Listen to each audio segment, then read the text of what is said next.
Just 1 second. I'm not sure what's going on. We're gonna get it. We're gonna get it. All right, give me just 1 second.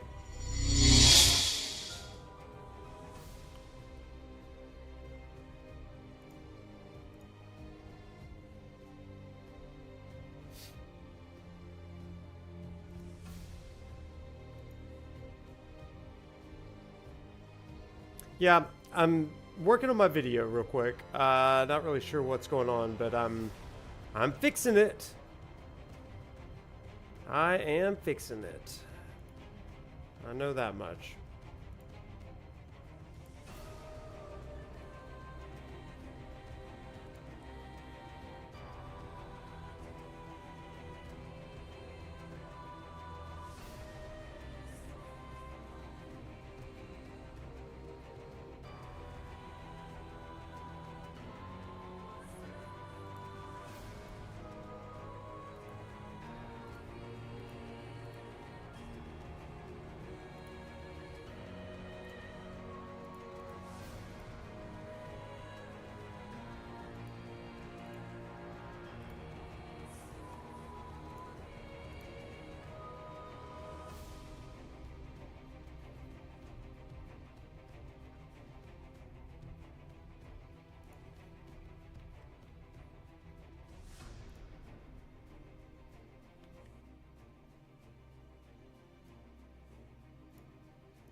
Just vibe to the music for a minute. I got you.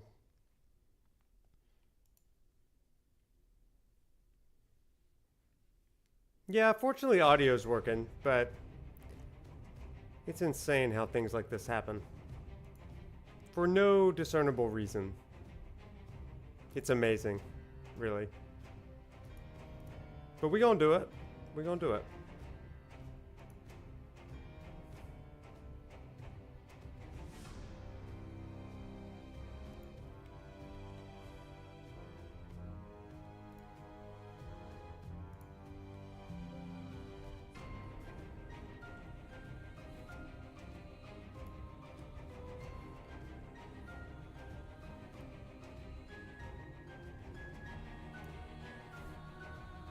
Okay, I think we're good.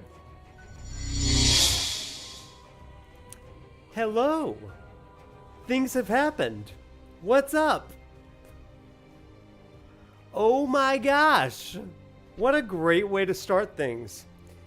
I'd say it can't get worse, but I don't know. So, funny thing. Not really funny, but a thing happened. The other day, I've got a Roomba that likes to, be mischievous, okay?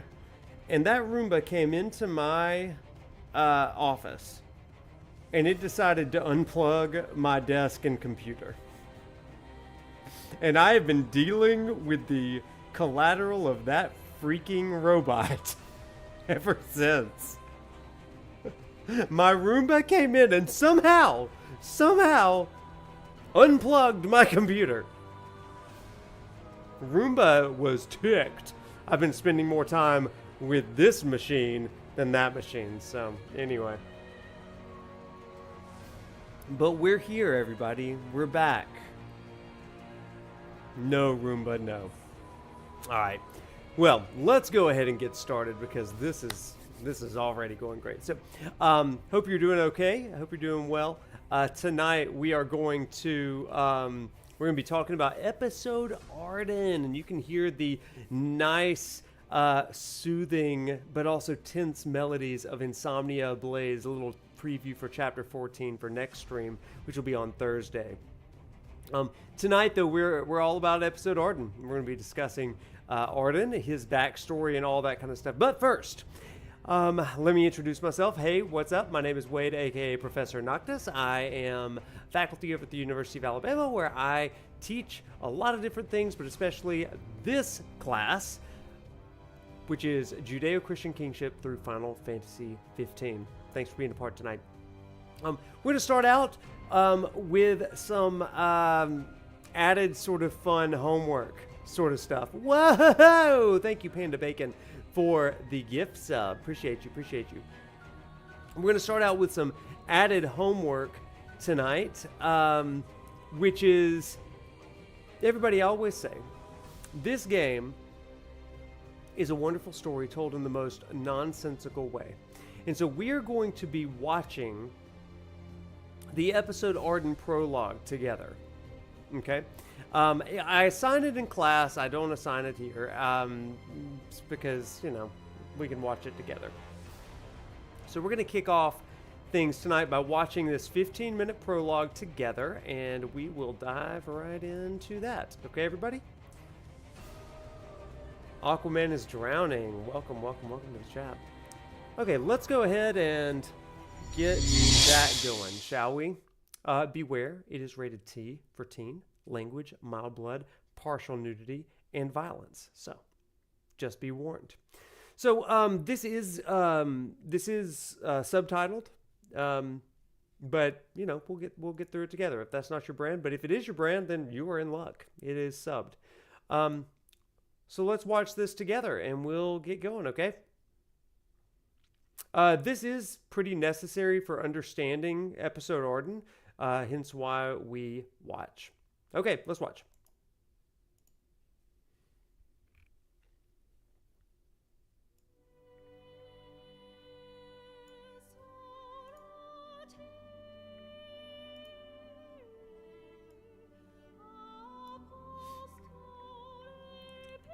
All right. So a little preview for episode Ardyn here. Hey, Omega. What's up? Lynn. Okay, okay. Sucks about the date, but also glad you're here. Let's see if I can.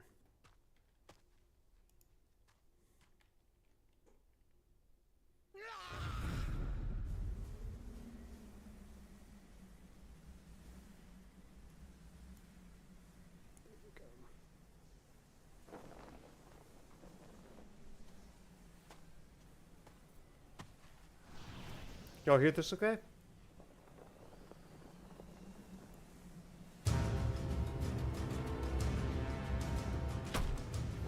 It's been a minute since I've watched this. Almost a decade, for real.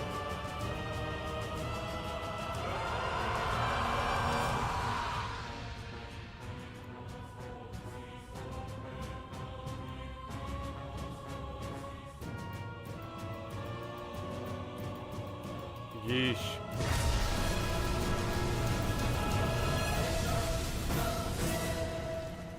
Oh.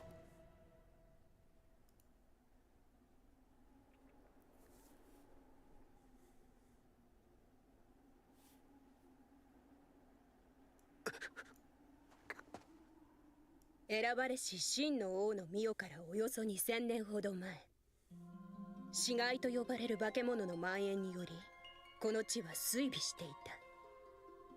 領主の一つであるチェラム家は、神より授かった力を用いて、死骸を打ち続けることにより人々を掌握し、その勢力を拡大していった。各領主の間でチェラム家を名手として擁立する声が高まった頃、神々もまた彼らの中から王となる者を選定しようとしていた。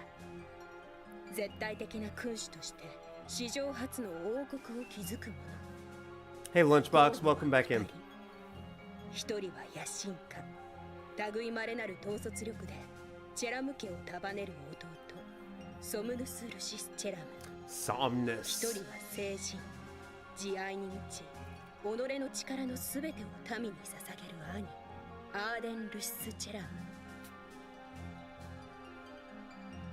私はカンナギ、神々の声を聞く者として神託の時を待ってい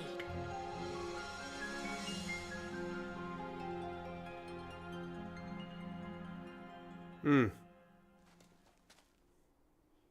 アーデン様、いかがなさりました。いや、ソムヌス様は市街化した者、その途中だった者、疑わしき者、あなた様の弟君はみんなまとめて焼いてしまわれた。アーデン様、どうか娘をお救いください。わかりました。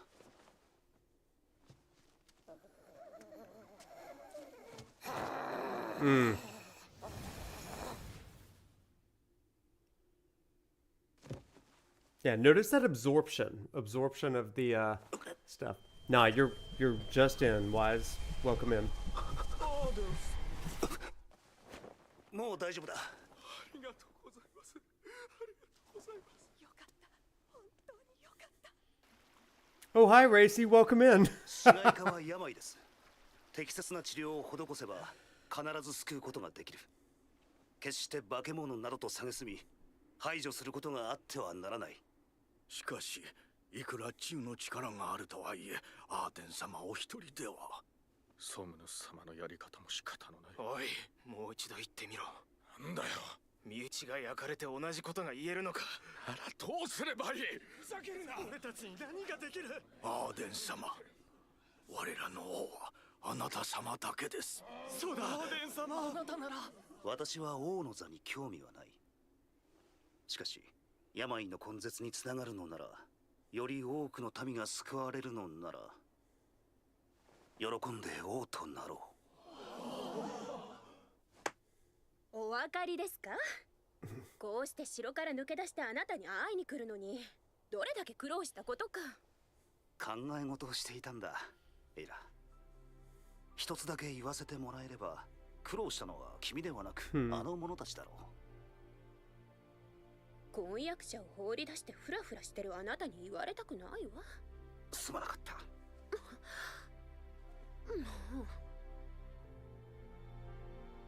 すごいわね。一体どれくらい昔のものなのかしら。さあ、わからないんだ。いつ、誰が、何のために作ったのか。自然に忘れ去られたのか、意図的に歴史から消されたのか。ここを作った者の名は誰にもわからない。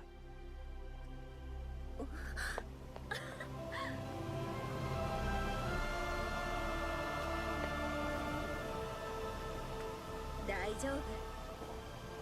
他の誰かがあなたのことを忘れても。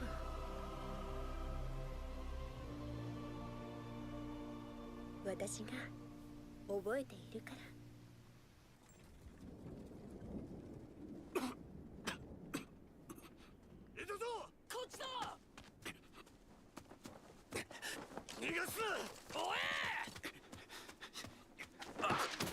Now push.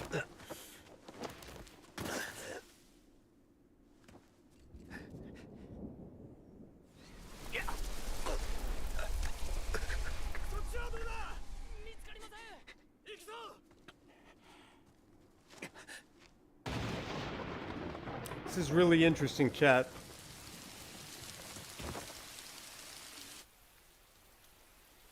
He's able to absorb the demons, but they always kind of come out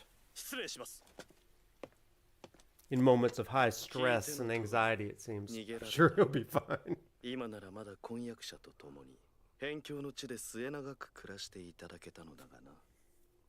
さて、そろそろ信託の下る頃合いだ。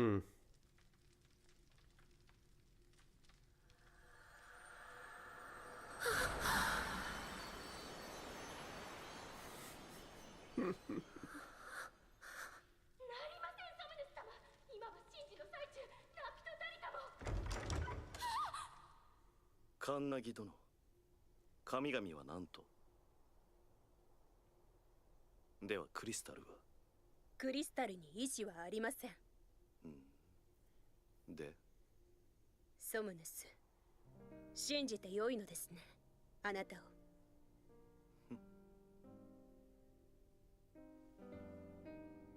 神々は。心配しましたぞ。夜になってもお戻りになられず、しかもあの大雨では。世話になったな。アーデン様、昨夜信託が下されました。アーデン・ルシス・チェラム様、あなたが王に指名されました。ついにアーデン様が王に。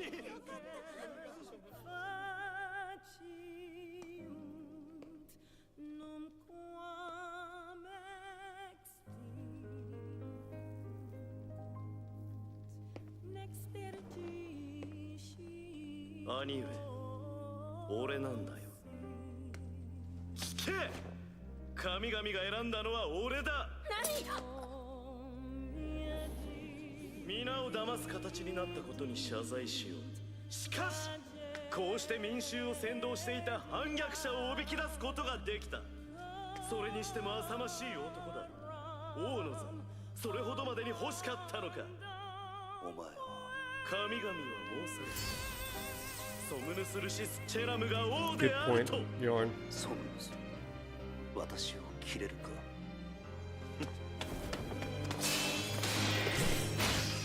命までは取らん。今よりチェラム家の名を捨て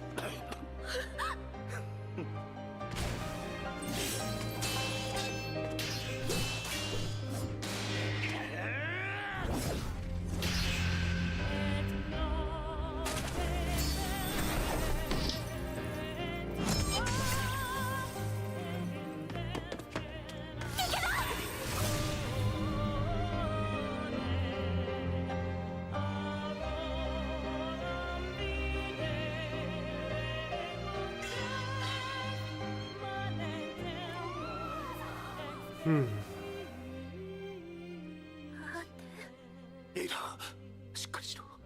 今私が。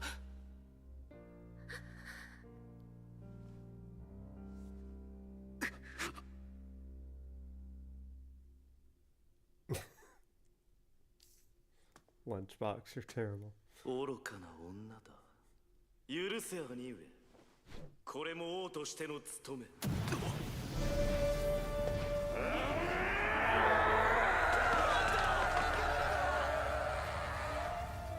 自ら化け物となり果てたか。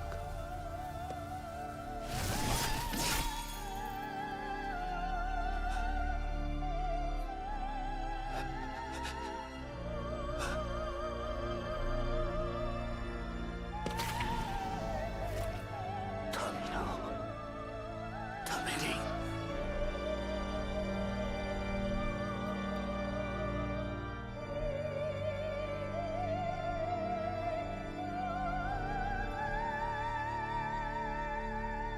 神々よ、真実を。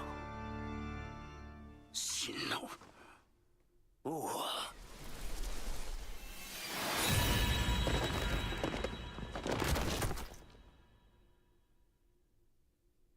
これが答えなのか。 Mild blood. 王たる資格は。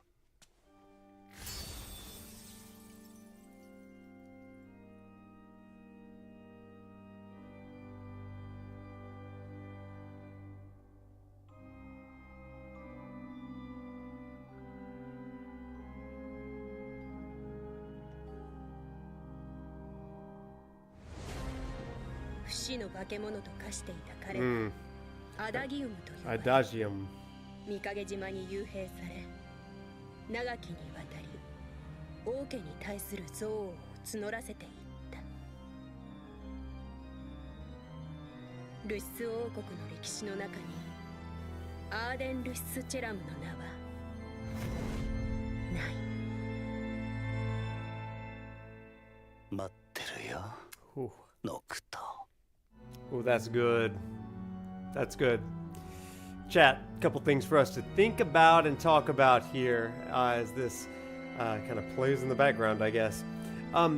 So, a few things here. We'll find out more about those particular scenes in the actual episode Ardyn that we're about to play. But there's a couple of things I want you to note. Somnus drew out that latent demonic spirit within him, kind of brought it out, right? And I think that that's a really important part here, because Ardyn kind of had it under control. On a good day, he was great, right? He was doing good. and he was able to absorb the demons. Meanwhile, Somnus had a bit more of a wrathful tone. He was like, if somebody is infected, we burn them, right? We're going to burn them, we're going to kill them, and exterminate this Star Scourge. That was kind of the goal that they had. Oh, hang on. A little foreshadowing for us.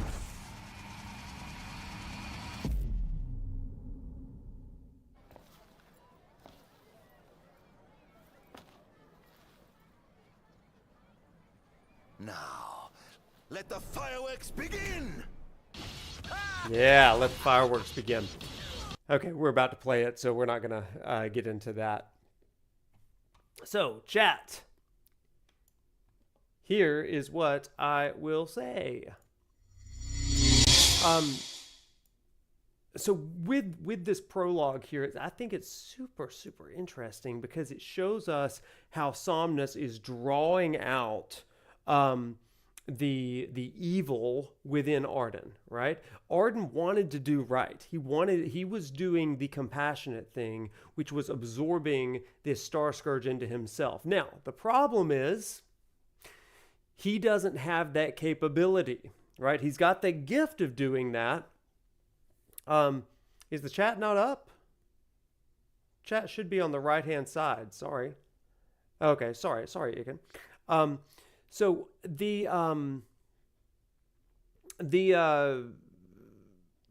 what was I saying? Somnus is trying to draw this out of Ardyn because Ardyn is a worthy king. But even though Ardyn has the ability to absorb these demons, he also has a higher calling, the calling of the crystal to be king.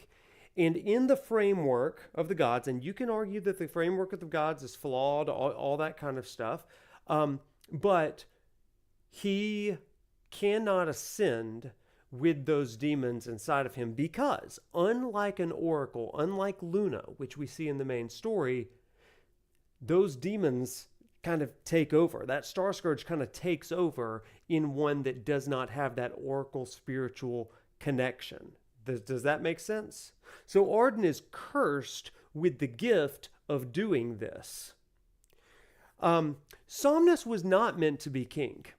Somnus was not meant to be king, but his chosenness comes because the gods in the crystal reject Ardyn because of that like eruption of demons. Okay?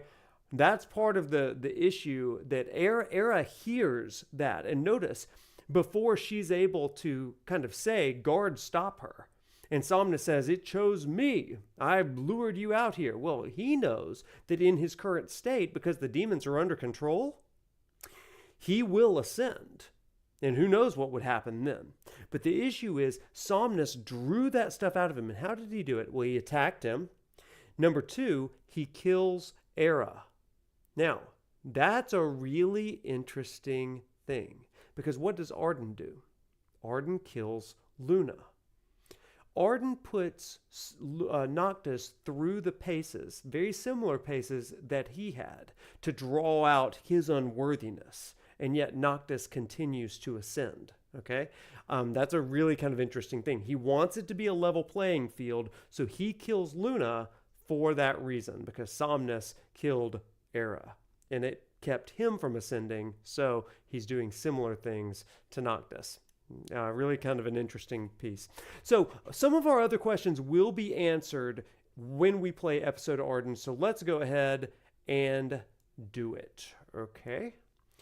Give me just one quick second as I shift some things around, and we'll boot up Final Fantasy 15 real quick. Doesn't that anime have amazing music, chat? Isn't it just so good? We love it. We love it. Okay, let's bounce over to gameplay.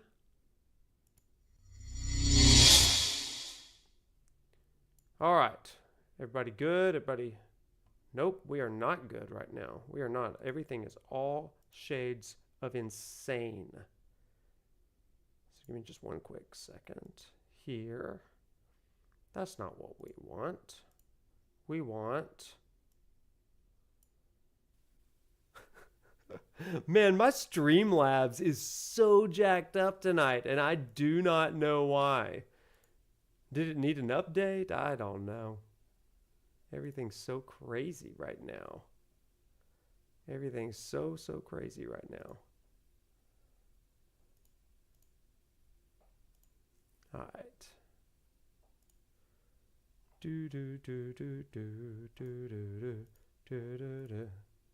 You can hear me, but you can't see me. I'm fully aware of that, chat.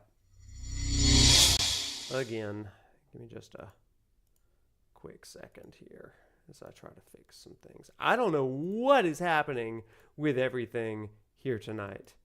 Everything's broken, is what I've discovered. Oh, I'm back, kind of. So now we go back here. Am I live? Oh, there's just multiple of me. That's fine. So what if I just delete this guy?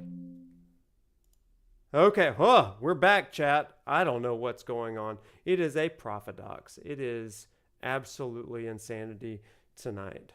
Absolute insanity tonight. Now, there's no music, but I will fix that momentarily. Let's just... I turned down the music so that it wouldn't be blaring while we were listening to the anime. There we go. There's our pretty music. Y'all are getting to... Oh my gosh. Y'all are getting to see back-end ProfNoctis tonight. I'm telling you, Roomba ruined everything. Roomba destroyed the world. I am Roomba, destroyer of streams. What's up, Smith? How you doing? Resentful is another good word for Ardyn. So we're going to talk all about that. We're going to talk all about it. It's more than jealousy. There's resentment. There's a lot going on here. We are going to hit all of it, chap. Okay. Everything good? We're seeing everything. We're hearing everything. Oh, crap. That's not what I wanted. I love that it's on always like griping at me like, hey, you haven't finished the game yet. You don't know, game. You don't know how many times I've played you. You don't know how much of my life I've dedicated to you. My immersion.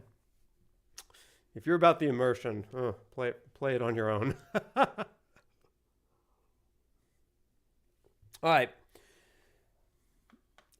As we get going into the game, we're about to listen to some very high church music. This is a good DLC. I like it. Hear this?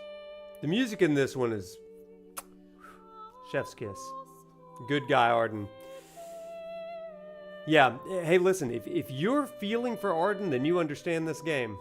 If you feel for the impossible situation Noctis is in, you understand this game. If you understand if you feel the tension of the gods in the world that they've set up, and it's like, gosh, this is unfair, then you understand this game. All of it. Yeah.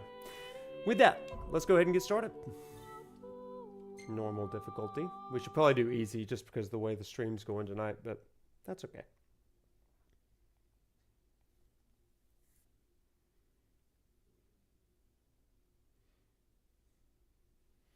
Having turned the empire to shambles and shrouded the world in darkness, Ardyn, erstwhile healer of those who died, now sits atop the Lucian throne, denied him by the crystal some 2 millennia ago.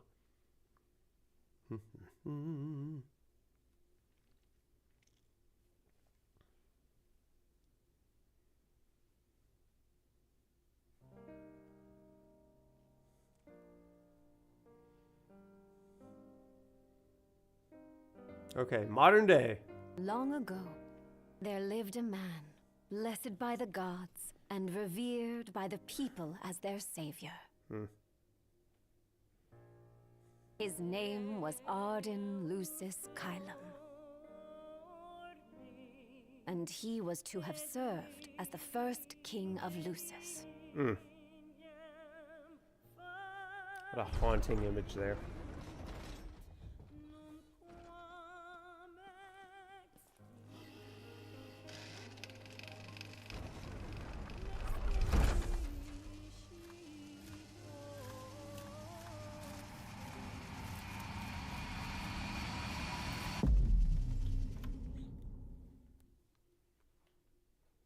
It's good.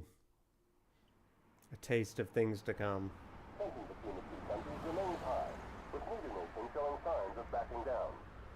In other news, a member of the Border Patrol has been reported MIA since sometime before dawn this morning.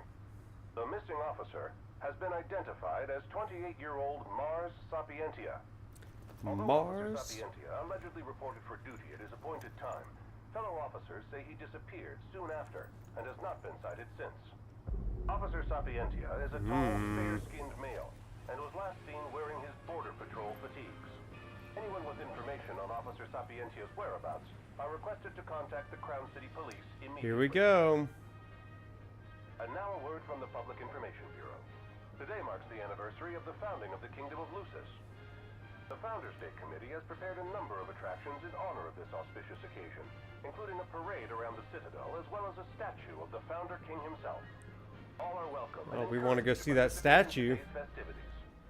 This has been a message from the Public Information Bureau. What about you? Now, on to the weather. Shouldn't you be looking for your buddy? Today in the Crown City, we expect mild and sunny weather with nothing but blue skies. I'm on special assignment. Special assignment. I love his voice. It's so good. That concludes today's news and weather. Alright, so Ardyn's disguised.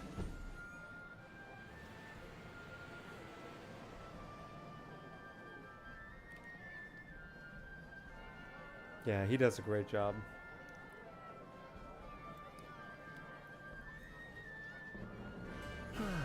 Home, sweet home at last. That's a good point, Gravity. I like that. I like that a lot. The parade will begin making its way through the city. King Regis is scheduled to participate in the festivities, circling the Citadel alongside the statue of the Founder King, Somnus Lucis Chiron. Look at us go. Look at that confetti. This is the city Somnus built on the back of his own flesh and blood. Just look at them, free of care and unaware of the war beyond their wall. Look at him. To ensure the safety of all festival goers, we ask that you please follow all staff instructions. Vehicular access will also be limited in some That's areas swagger. of the Citadel for the festival's duration. In addition, traffic will be stopped entirely during the parade. We thank you for your Y'all. cooperation. I was in Savannah, Georgia for St. Patrick's Day. All traffic was stopped for a parade that lasted 6 hours. Why venture out into the world when you feel so safe within? What a life to live.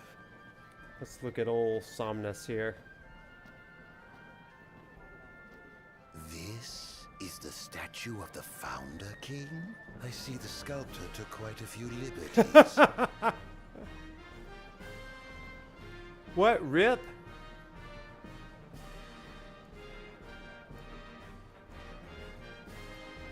Oh my goodness. He's got what we call the Rip. Oh, talking about the parade. Okay. When you say things like that, I'm like, crap, did the stream go down? Which is always very possible, right? It's always very possible. Okay, so let's just continue with the swagger stream.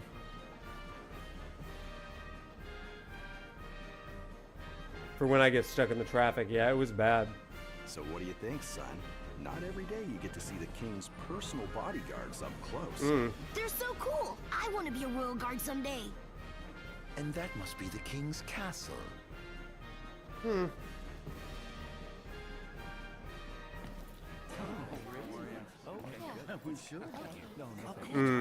Jedi, interesting. Now, let the fireworks begin!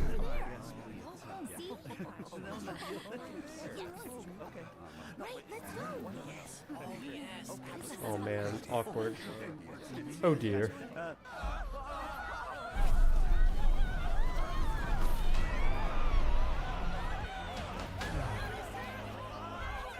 There's our friend Ifrit.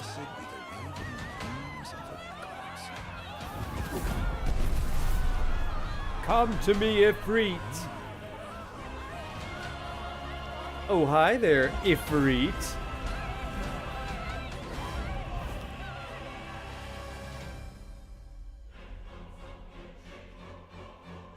Yeah, just casual, you know. Fallen king, prisoner of fate.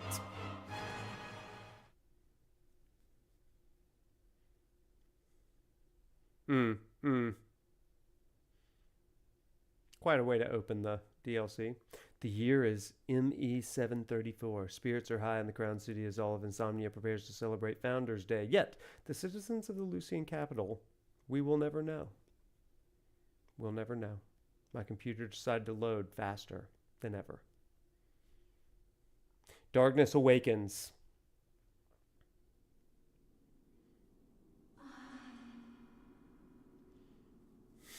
Ardyn. Don't even joke about that lady. Oh, Ardyn. You can't expect me to believe that. Oh, but I do. You have my word. Well, in that case... This is like The Bachelor. You look exhausted, my love. Are you all right? I am.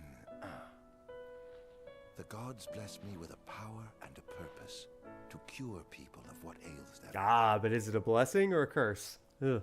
I must see their will be done. I think you're here for the wrong reasons. Your devotion shall not go unnoticed. The gods will doubtless be watching over you. Just as I shall be watching over you every step of the way. Oh, Era. It seems to me the cure for your exhaustion is comprised of two things, one of which is rest. Listen to this. And the other? Is me.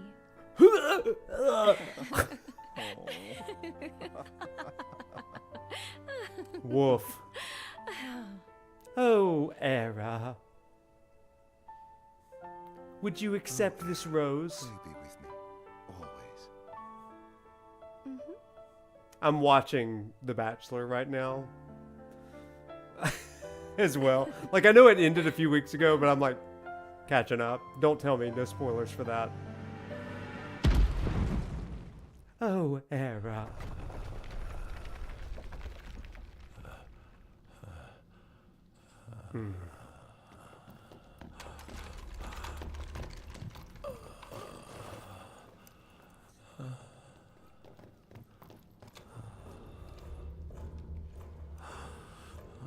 Ugh.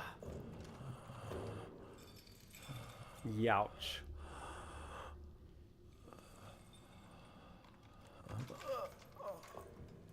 He's alive. Just as the ancient texts told. Oh, it's our friend Verstel Scythia. Who? Take him away. Looking a little bit like a slick-haired Prompto. Yeah.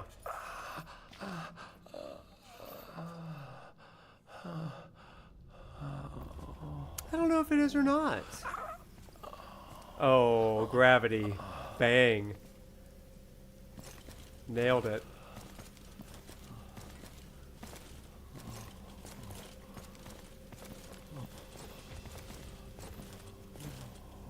You're looking up who won? Don't you tell me who won, Piggy. Don't. I've got like a couple episodes left. I don't need no spoilers in my life.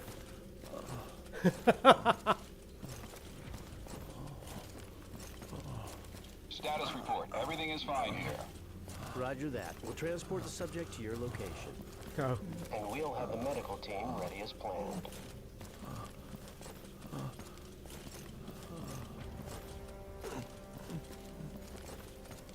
Notice where they are. They're in Angel Guard. Nothing to report. We're just... Oh, Steve Blue. Got it.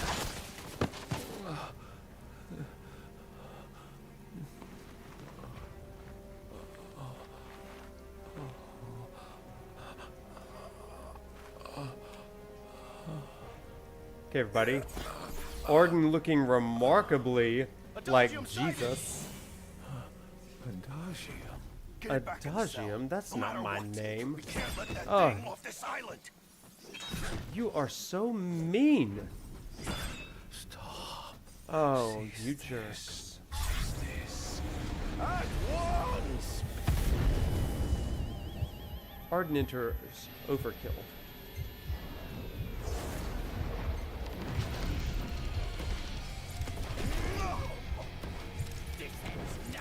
He is not having it.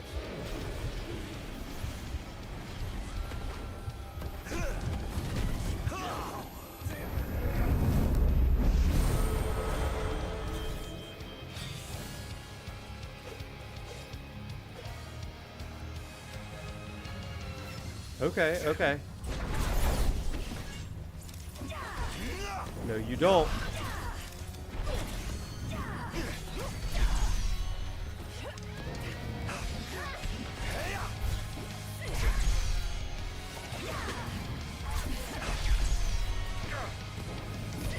I keep missing that.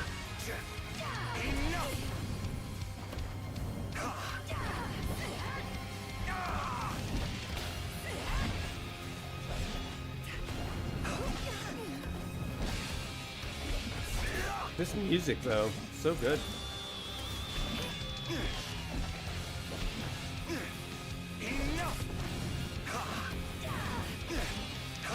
Goodbye, Royal Guard.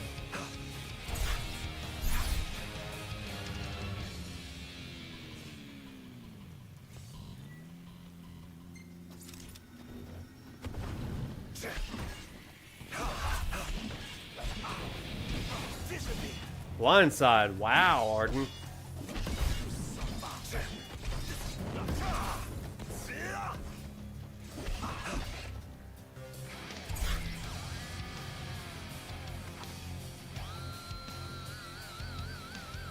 Five successful strikes. Okay.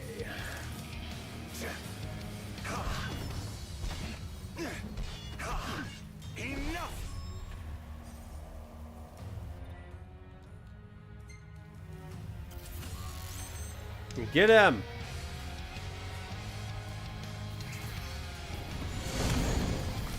Got him. What sins must I atone?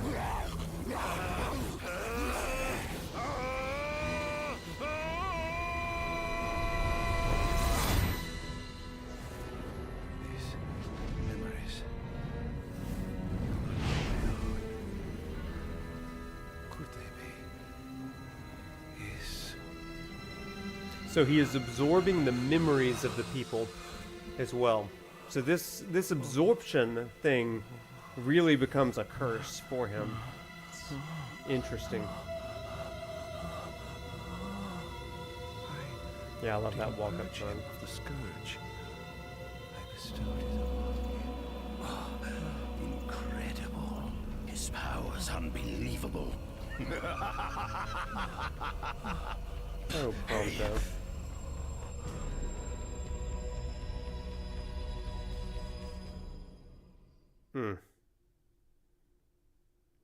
They do kind of look like Assassin's Creed, don't they? Eminent magitechnological expert Besithia steals away the umbral isle of Angel Guard and grabs Ardyn. Illusory truth. Alright, so here's going to be an exposition dump, everybody. We're going to learn a bunch of stuff.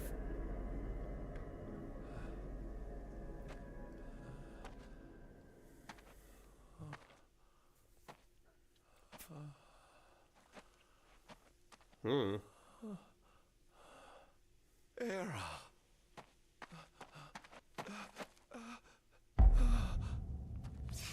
Somnus. Forgive me, brother, but the throne seats only one. Gods, no.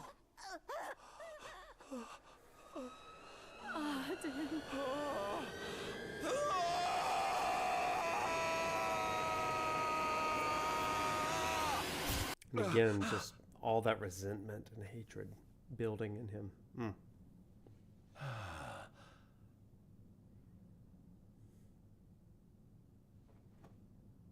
Ardyn Izunia, Chief It was Besithia would this like one, to see you. Piggy.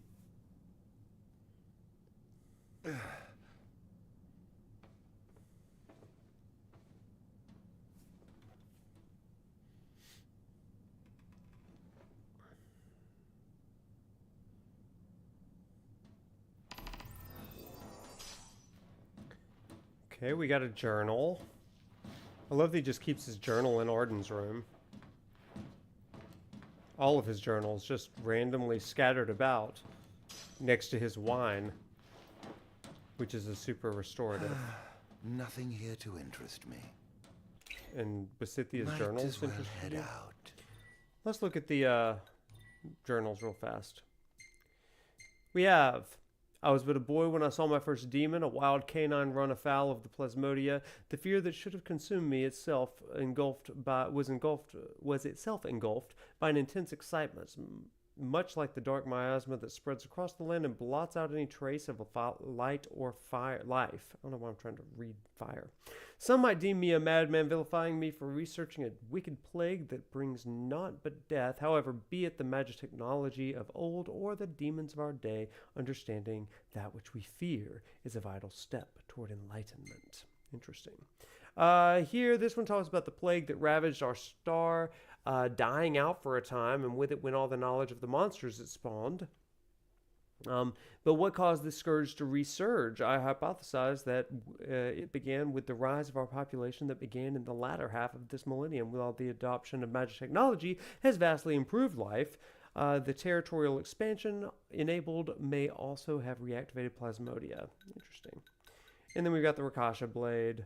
Yeah, it's his sword. Okay.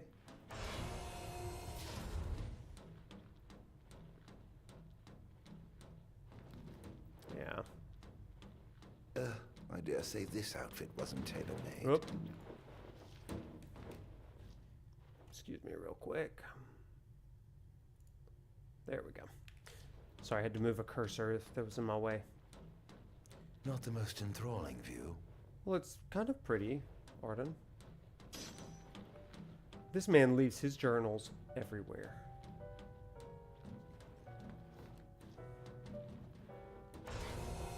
As he plays piano. I wonder if he got S rank on his piano playing. Come, have a seat.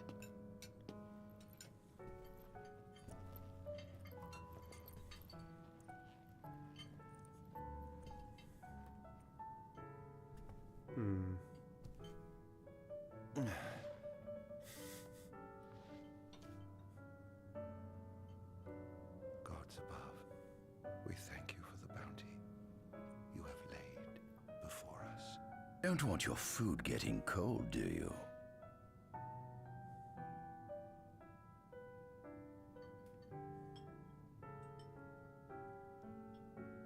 Are you enjoying your stay? Let me stop there for a second, Chad. I mean, that's huge, right? Ardyn, it would have been a good king. That's the thing. He would have been a good king. He was refused because of the demons that were unleashed inside of him, and therefore unworthy of the crystal. But the reality is, when you're looking at a sacral king, like we've been talking about this entire semester, he's a good one. Even after everything, he's still kind of giving honor and reverence to the gods. I think that's a really interesting piece.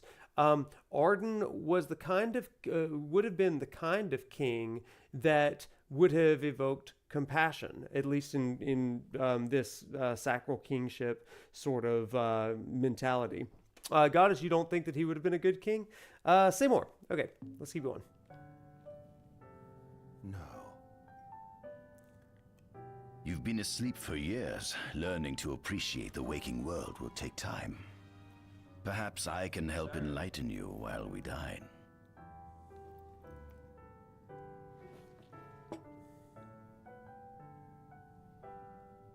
All right, ask about me. Was your examination of me a fruitful one? Oh yes, you've proven far more fascinating than expected. No wonder they kept you locked away.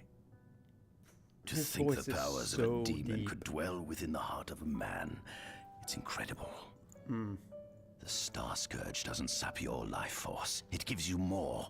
Your cells can regenerate themselves, and you can demonify other life forms as well. There's no doubt you are Monster. not a monster, a marvel.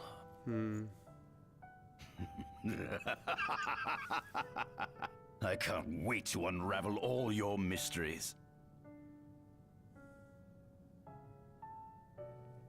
What time is it? Oh my gosh, thank you for all of the gift subs. Y'all are amazing. 204 days. Roughly 7 months or so. Then again, the Lucians had you locked away in that prison for nearly 2 millennia. I'd be more surprised if you hadn't lost all concept of time. You must loathe those Lucians for what they did to you.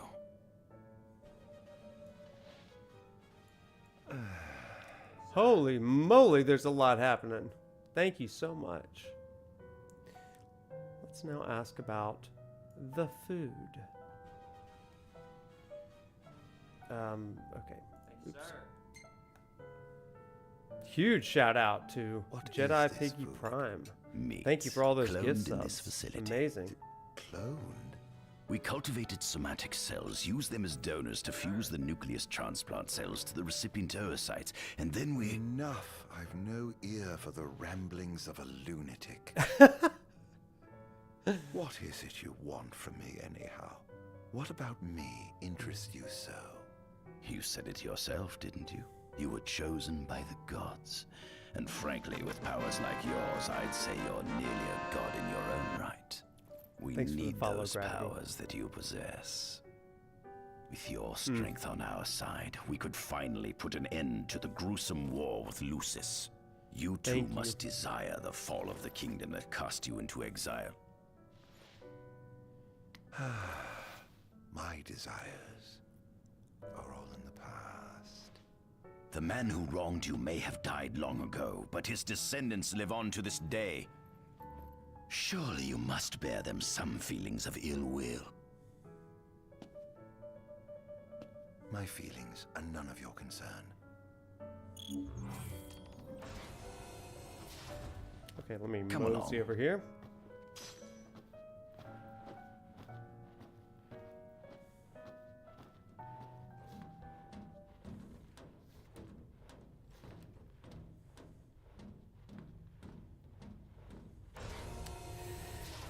So, did he know what Ardyn wanted? He's making a lot of assumptions, right? He's making a lot of assumptions that he wants to destroy Lucis and get back to them. But Ardyn is much more like, you know, whatever about it. He's just kind of resigned to life. A human life is too short to truly understand all there is to know about the world. Go on, have a look. So let's do some research. Your step, won't you? So here, we can learn about some things. Demons. As a new species roughly 200 years ago. According to ancient texts, however, humans have suffered from a parasitic plague wrought by the demons for upward of 2 millennia.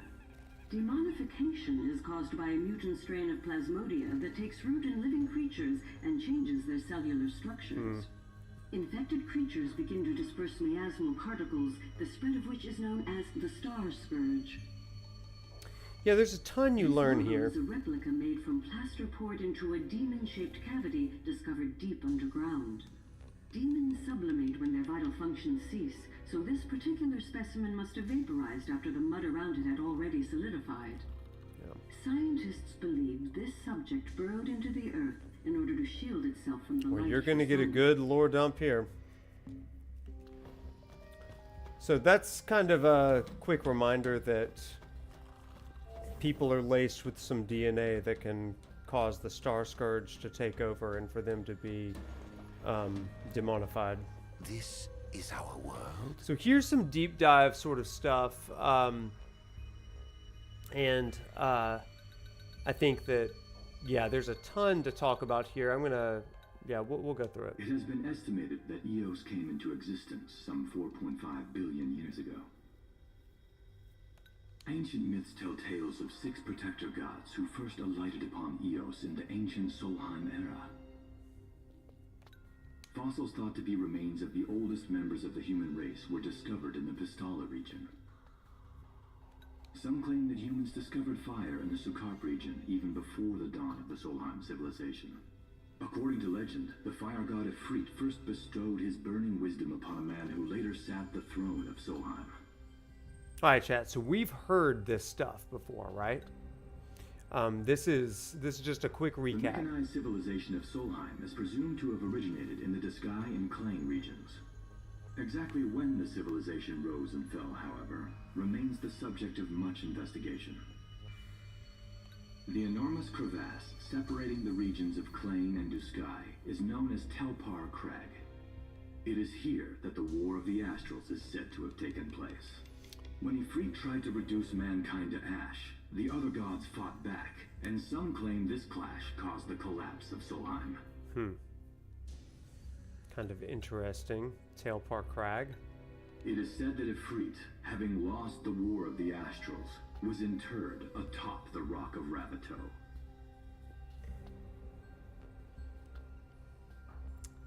After the war, the ice goddess Shiva allegedly sank into a deep slumber, nestled in the Goravas rift of Volúp. To this day, no one knows what became of the blade god, Bahamut. We know. The earth god Titan can be seen supporting the meteor at the heart of the disk of Kothis in Disgaea. As for the storm god Rama, legend has it he sealed himself away within Fosha Hollow in Disgaea. The sea goddess Leviathan disappeared in the wake of the war. Some say she swam below the waves and slumbers beneath the city of Altisha. Some 2,000 years ago, the gods granted Somnus Lucis Kylum 2 gifts: the sacred stone and ring. With these in hand, he founded the kingdom of Lucis.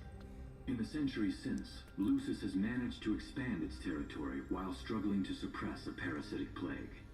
As of ME 722, Mor's Lucis Kylum sits the throne as the 112th monarch of his line. Regis Lucis Kylum is King Mor's firstborn son, and first in line to succeed his father. So, real quick, everybody, what we just heard there is really pretty pertinent to our discussion. When Ardyn is rejected for all the things that he's kind of been, like the demons, the rejection, all that kind of stuff, the gods then offer the ring to Somnus. And that's kind of like a plan B to the plan B, Somnus, right? To make sure that we're not getting into that same respect, the oracles now have this ability to absorb this star scourge sort of thing and can contain it. But then the ring is able to be worn by the king, and it can, kind of affect the demons and do a series of absorption, like the crystal divine power sort of stuff, without infecting the king himself. Make sense? This is a safeguard to make sure that the king can still ascend, since they kind of botched it so spectacularly with Ardyn. Angelgard, off the coast of Golden Key, is an uninhabited island that Lucians regard as sacred ground. Ancient texts tell of a monster known as Adagium supposedly sealed away within, but investigations into its existence have yet to provide conclusive evidence. Soon after the establishment of the Kingdom of Lucis, House Fulleré founded the nation of Tenebrae. The empire began its occupation of Tenebrae in ME 359, a move that was initially met with much apprehension. In order to assuage the dissenters, the empire preserved the oracle's home of Fenestala Manor. This concession was partially made for political purposes. House Fulleré enjoys close ties with the line of Lucis. And then we've got a Cordo. Has developed into a bustling league of towns at the heart of maritime trade. In ME 606, the Empire won an important battle against the allied forces of Lucis and Accordo, and in turn, annexed the Protectorate. The country is steeped in traditions and cultures that are incompatible with imperial rule, so the Empire has permitted it a measure of relative political autonomy. Okay, Niflheim. Leading the charge was House Aldercat, whose brave deeds brought about the rise of the Niflheim Empire. The Empire built upon Solheim's magic technology and employed it for military use. This new firepower helped the Empire fell its foes, taking Tenebrae in ME 359 and Accordo in ME 606. As of ME 722, under the direction of Emperor Aedalus Aldercat, The Empire is developing new arms, fusing magitech with demons. Okay, rediscovery of Vestiges Solheim. of the ancient Solheim civilization can still be seen in the ruins of Piteous and Steel of Grove. Several ancient structures also dot the forest of the Fall Grove that encircles Castlemark Tower. Excavation of these various sites is currently underway. Okay, In last one. 1951, Demons. During an expedition in the Ulwat region, the Imperial Army discovered a new species. A much less interesting Shinra museum, but yeah, it is.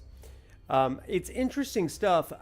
Again, you know, and this is what I tell my class, the lore is rich in this. It is told in a less than compelling way, and you've already got to be bought in to really care about this stuff. We do, and that's awesome, but it's a steep thing.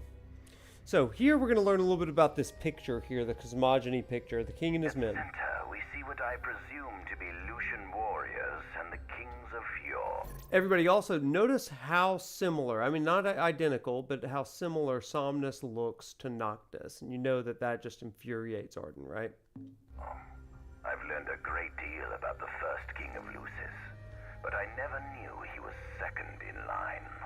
It seems to depict a legend in which the chosen king dispels the darkness. If that's true, does that mean Lucis intends to someday stand above all? It died. Okay, let me fix it. Their trifling tales mean nothing in the face of our superior technology. Only we can restore balance to our world. I will figure it out. Give me just one quick second. I do not know why it's doing this. Streamlabs is killing me. Killing me.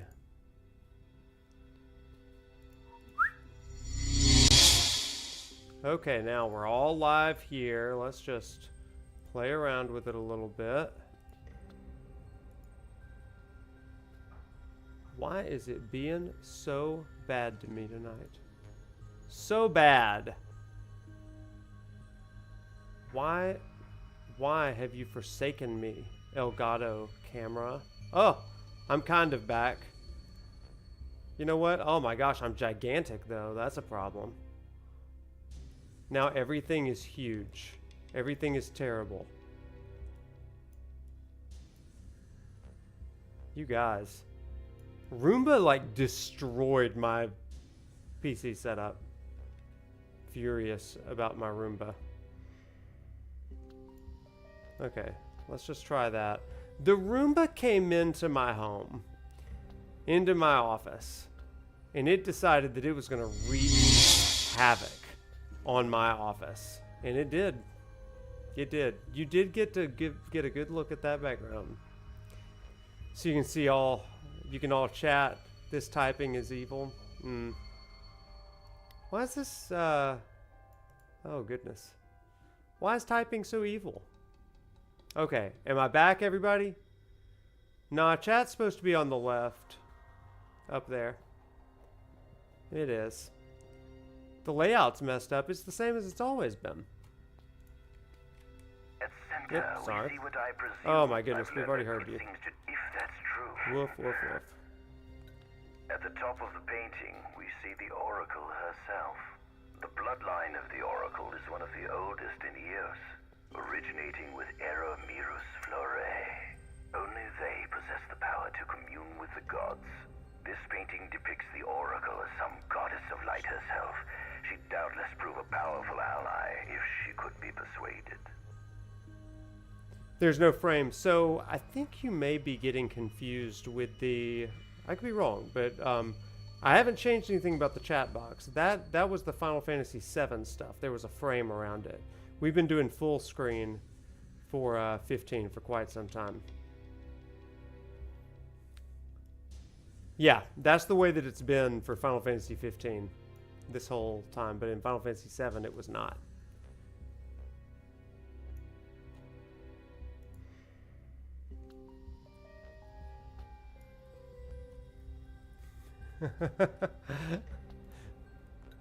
Okay, Hexathion. On the frame, we see the Hexathion, conspicuously Absent is the traitorous god of fire who started the Great War of old. Perhaps developing a deeper understanding of the demons. That's okay. One more stream after this, and the entire background will change. But what if I were to find a way to combine those two disparate elements? And the fiends. And then we can get on with the story, because we've done this museum long enough. Could this mean these monsters will be harbingers of the apocalypse? If only we could find a way to harness their power for ourselves. The line of Lucis was chosen to eradicate evil from Eos. And with the divine on their side, how could they fail? Alright. Oh, we can look in here real quick. Let's activate it. Can we press this? Let's do this real fast. Okay. Does it want us to do this? No, it doesn't. Let's just come in here. Given the demon's aversion to light, they typically stick to the shadows until the sun fades and the night falls. Adagium, however, is different. Unlike his demon brethren, he can still function uninhibited in broad daylight. I could. The ultraviolet rays harm him, much like they would any other demon. Yet his cells regenerate quickly enough to essentially negate the damage. Yeah. It stings. Like the light of the sun. Perhaps I'd best cover up. Which is why he wears all of those clothing. All that clothing. The Undying Prisoner? That is what the Lucians call the monster they imprisoned for 2,000 long years. His powers surpass those of any mortal, and his body is all but impervious to attack.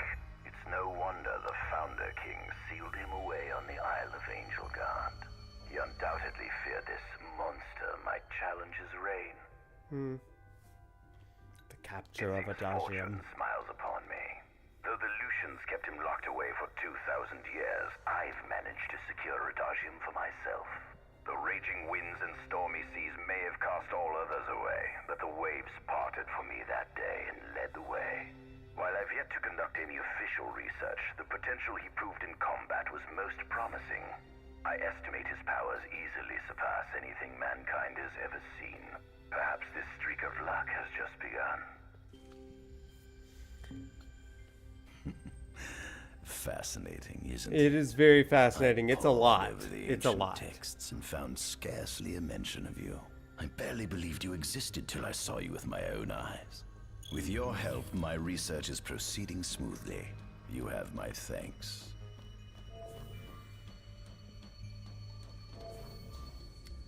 Nobody in this DLC is in a hurry.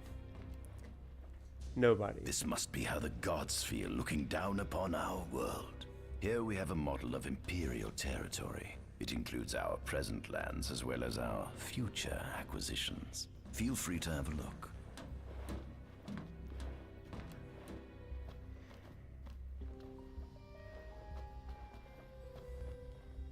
There's something you should see. Come with me.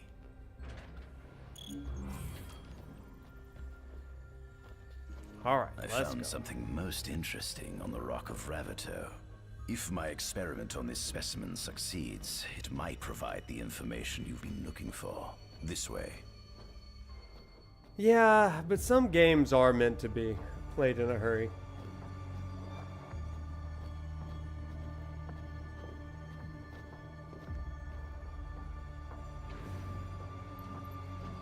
Okay. Is that? Ifrit the Infernian. You subjugated a god and brought him here? He was sound asleep, just like the legend said he'd be, so we put him on ice. Do you think you There's could a walking turn him stream. Into a demon? If you managed to demonify a deity, you could learn truths no mere mortal could ever dream of knowing. You'll access 2,000 years of his memories, and if you can control him, he'll be a weapon of supreme power. It's certainly an enticing offer, isn't it? Just think you could exact sweet revenge through divine retribution. How do you know what I want? I don't, but I know you have no other options. Well, shall we? Y'all, here's how much I love, here's what I love about this part of the DLC, right? I don't really love the museum stuff. I think it's bad storytelling, a lot of exposition. It's interesting lore. It's not awesome as far as gameplay is concerned. This part, where Besithia says to Ardyn, hey, I want you to demonify this god.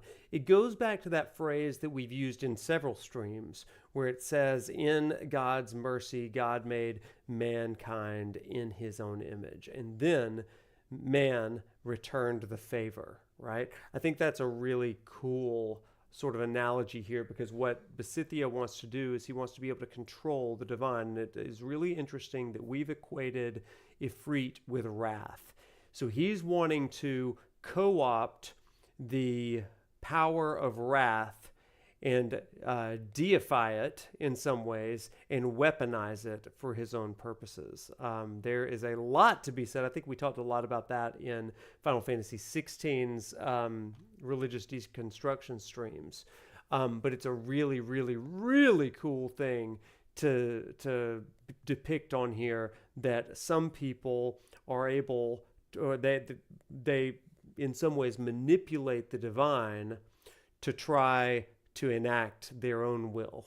Anytime you hear somebody say something like, well, this is God's will, and it ends up being really more their will, but they've kind of overlaid and proof texted some things to say that it's God's, that's something. I say this to my classes when we talk about this sort of thing. To the Republican, God looks like a Republican. To the Democrat, God looks like a Democrat. To the lunchbox, to the white guy, God looks like a white guy. I took a great class called Images of Jesus in the World. And we learned about how Eastern Christians, African Christians, European Christians, South American Christians all look at the image of Jesus. And shockingly, none of these cultures historically looked at Jesus as solely like a Middle Easterner. But I think there's the class said there's something beautiful about that, but there's also a cautionary tale in that. The beauty is that they are able to see God as one of them, right? As somebody that is not distant, not far. They could see God as someone in human skin. The falsehood of that is to say God is an American, right? God is an Asian. God is an African. And that's limiting things. Historically, Jesus was a Middle Easterner, right? A Middle Eastern Jew, specifically. But there is a level of incarnation that says that that there's a condescension to every culture, which I think is where we get things a little bit more right, while also saying there's a difference between history and symbolism. Yeah, God is very easily subject to manipulation. We see that across all religions, all denominations. People doing things, quote, in the name of God. There's that. So anyway, that's a great lens to look at this next scene. Come see the fruits of my Magitech research. This way. Symbolically, I mean, no, Jesus is human, Solheim, right? Potatoes. No, that's not at all what I'm saying. Jesus, it depends on the technicalities, right? In history, like historically, Jesus is a Middle Eastern Jew. But the incarnation means that every culture can see Jesus as one of them. Okay, so there's like a theological implication, and then there's like the archaeological, historical aspect. Okay, and both of those are held in tension, right? So that's like a key thing with that. Okay, let's keep going. Others of our magic technology once flourished on this land. Had they not incurred the wrath of the gods, they may have remained prosperous to this day. and you wish to restore them to great. Chat, because y'all are talking about it, this is a great thing for me to actually talk about right now. So let's dive into this. I had a meeting with a student just this week where, let me zoom in. The camera may go, who knows? Oh my gosh, let's just stay small. Let's just stay small. There's no need for that. We're just going to stay real small because I'm not dealing with that garbage anymore. I had a meeting with a student who shared some of those exact same sentiments, and it was like I have a struggle with faith because and mentioned all of these representations, and so I went over to my bookshelf in my office and I pulled down Richard Dawkins' The God Delusion. I don't suggest that book to everybody, but for some people it is really, really helpful. I personally enjoy the book. I like the book a lot. And one of the things that I love about Dawkins and The God Delusion, Richard Dawkins, renowned atheist, all this kind of stuff. In the preface to this book, he is asked a question. And the question goes something like this. You always point out the worst of religion. You always point out the Pat Robertsons, the Jerry Falwells, and all of these others. It says, but you don't ever mention the kind of nuanced, rational religion that I ascribe to. That's what the person asks him. And his answer is really telling. He says, if only the world had religion and faith like the Dietrich Bonhoeffers or the Paul Tillechs, and he lists off a few others. He says, then I would have written a completely different book, and the world would indeed be a better place. Unfortunately, the predominant voice of religion in the world are those that have manipulated their religion for the purpose of control, manipulation, and hate, even. He begins to talk a little bit about, he was like, the world is filled with Jerry Falwells and Osama bin Ladens, and these that take a religion and then spread danger, damage, and destruction. He said that's kind of the catalyst for me writing all of this stuff. And you know what? I really do appreciate him saying that. There's not a lot of Venn diagrams where Richard Dawkins and I are going to overlap, but that is a place where we are like hand in hand. And I'm like, absolutely, you and I are on the same heart. Because that's the kind of thing that I rail against as well. So anyway, that's Lunchbox. I mentioned that simply because that is one of those things that my students and I really, really wrestle and grapple with from a kind of academic piece as well. So anyway, thank you for your willingness to kind of share and talk about some of those things, right? Hey everybody, I just saw that some of my YouTube comments have kind of been disabled. So if you've spoken in the last few minutes and I haven't given you a heads up or whatever, just know that I did not see them. So, but I'm seeing them on the stream. I just can't scroll up on the stream. So if you can, just rewrite that. Yeah, sure, Lunchbox. Now, that will bolster your lack of faith more than anything. But I have some other suggestions for you that might be paired with that well. I always tell people you should read Richard Dawkins, but you should also read some of these others here. So, hey, Yarn, if you mentioned something, put it back in the chat. Sorry I missed it. It for whatever reason, wasn't loading on my feed.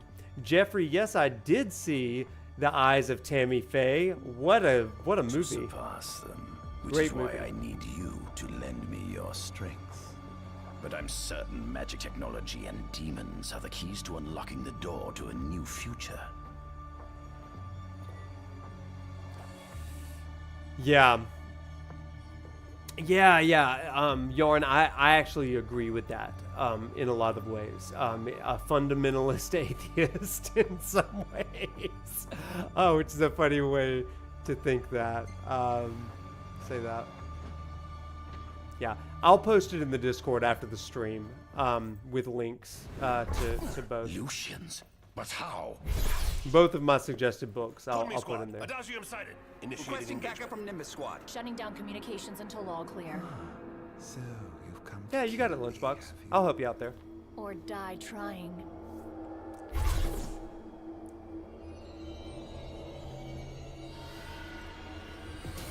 Just as you and humans celebrate the second satisfaction bringing my life.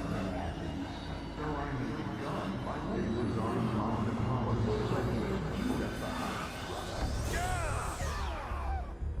Oh boy. Let's go.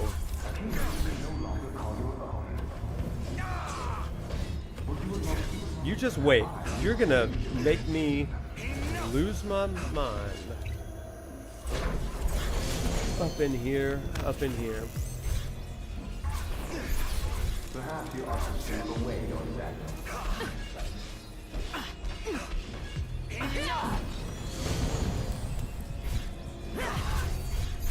You monster. Ah, you freaking jerks. Come here. Let's get a super restorative, I guess.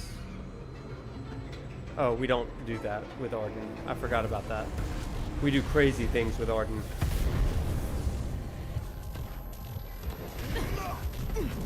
Damned monster.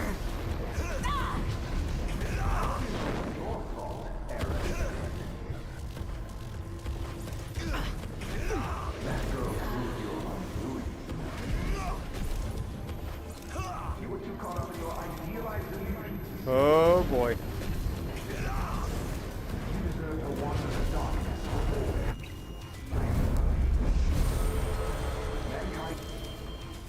Whew.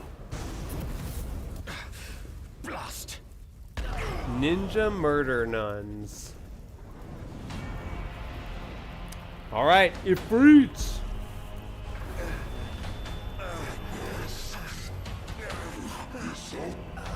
You mortals make a mockery of a god.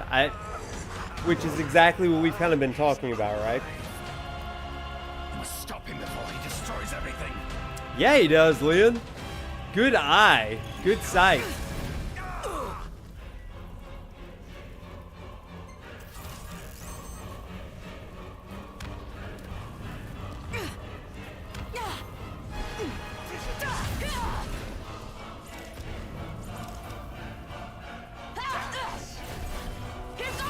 Whoa.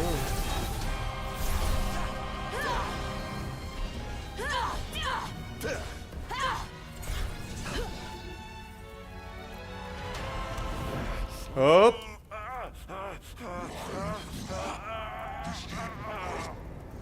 What is a man of house, Kylum? Oh, Infanian, grant me the power to take Somnus, his people, and his cursed kingdom, and burn them all to the ground!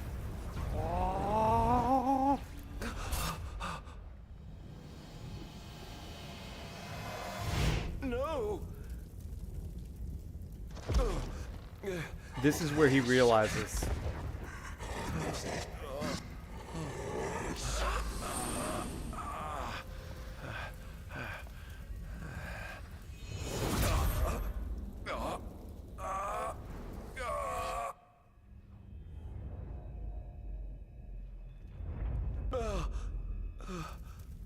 I was the one chosen to be king.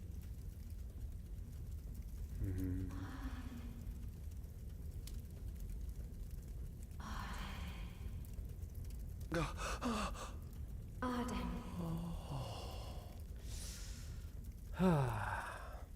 I mean, that's tragic. He always believed that the gods had rejected him, but they only rejected him because of Somnus, basically.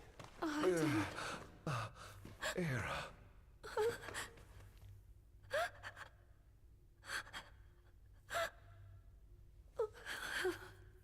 Forgive me. I defied the will of the gods and revealed to Somnus you had been chosen to be king. I never dreamt he would try to kill you. But he did. Somnus fooled everyone, so he could usurp the throne. Everything that happened, it's all his fault. No, listen to me. It's my fault. I'm the one who ruined your future. This was divine retribution for my sins. You've no sins to atone for. Gods! Answer me! Why have you burdened us with this fate? Hera! Oh no! Hera!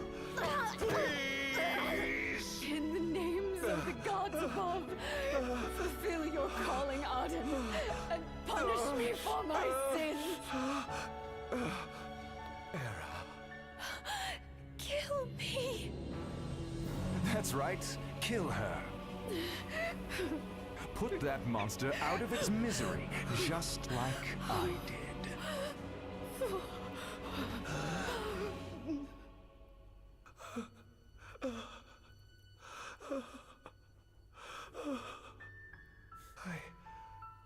I can't. My calling is to save lives. Just like you saved that innocent man by turning him into a demon. Please, Ardyn. You must live. I can't. Not without you. Come.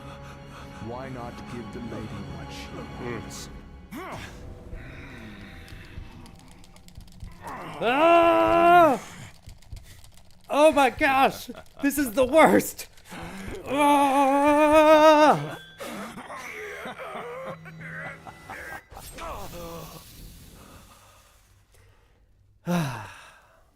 Once again, you failed to save her. No surprise. A monster can do naught but destroy.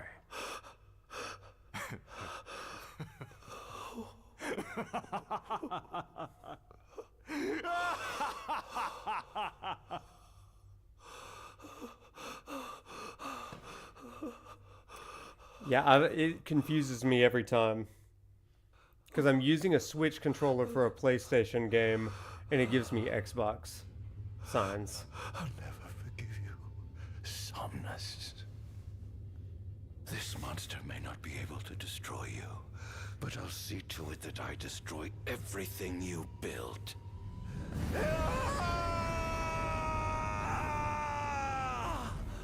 Hear me, gods above. No longer shall I supplicate you for pardon. No longer shall I sojourn toward the light. Nay, the path I intend to tread is paved with blood and darkness. No longer shall I seek your guidance. Yeah. This path is mine to tread alone.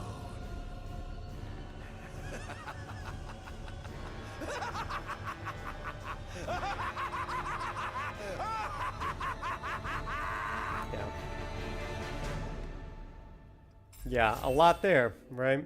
A lot there. Somnus!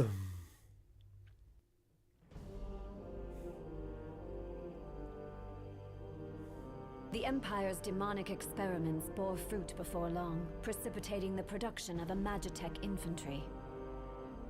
As recognition for his contribution to this research, Ardyn Izunia was inaugurated as Imperial Chancellor. Thanks to its newfound firepower, Niflheim managed to break the stalemate that shackled the nation for more than 100 years, and, in turn, forced Lucis to scale back its magical barrier. The untimely passing of King Mors ushered in the era of a new monarch, and the young Regis Lucis Kylum succeeded the throne. Meanwhile, Ardyn began to spread the Star Scourge throughout the world, stealing people's memories and learning as much about the kingdom as he could. In time, those memories began to merge with his own, gradually transforming him into a wicked echo of his former self. And now, at long last, the time for his revenge has come.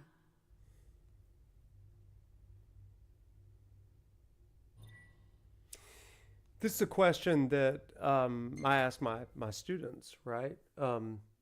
What came first, Saul's corruption or God's rejection? You know, and if Saul had received grace instead of wrath, would his fate have been changed? You know, I try to have them reckon with this a little bit in some of my classes.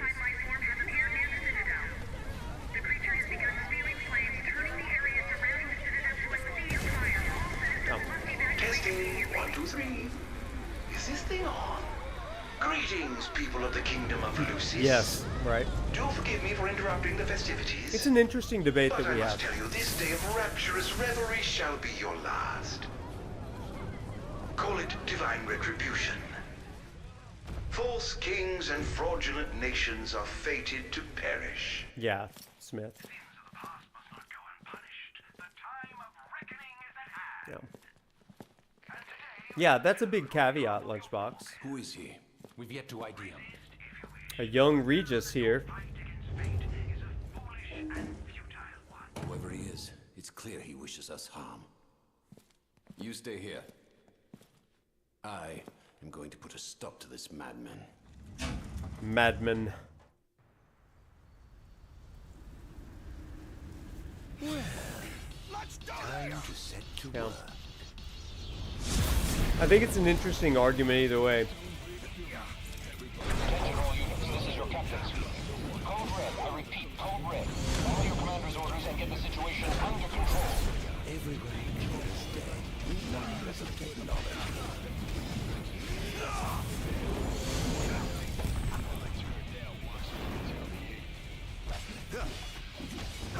Oh dear, you look like you. Bam! Yeah, this music is out of control. Not yet, but we believe it to be demonic in nature. A demon. But how could it possibly withstand the daylight? For now, the Vanguard will take care of the giant. Absolutely, sir. The Crown's Guard is almost wiped out, sir. Target is still on the move. Special forces are on the way. Try to hold out until they arrive. Ah, more special forces. Conditioned by Hate is the name of this title, yeah. Don't hold back now. Engaging the target. He's so strong. Sending backup. Don't let him get away.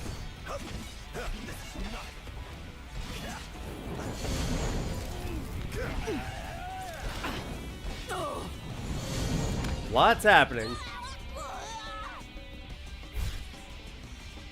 Ah, more of these guys. Let's make Ifrit perform a powerful technique.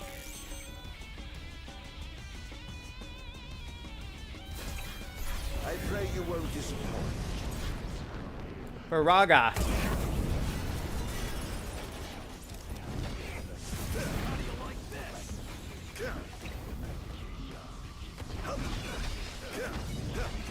Oh, picking up the hunt already. Currently engaging the target. Sir, I don't think he's one of us. Then what the hell is he? You don't think so?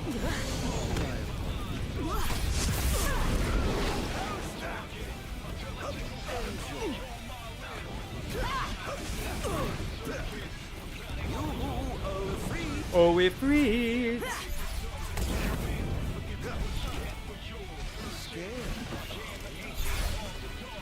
Identified the giant. It's the Infernian. You've reached the Infernian.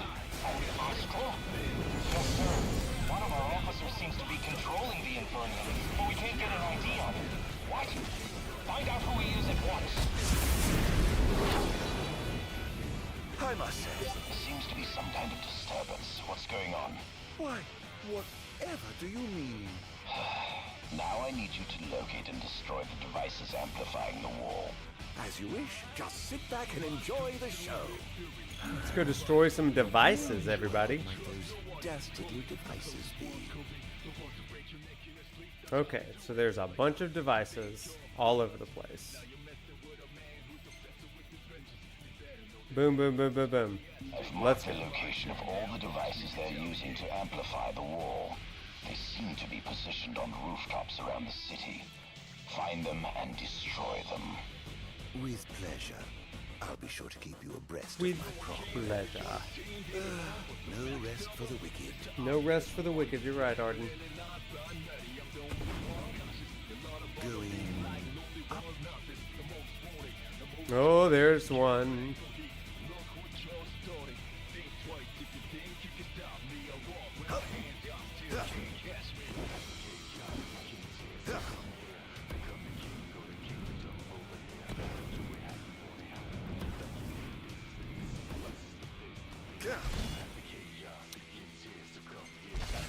Bam, bam, bam.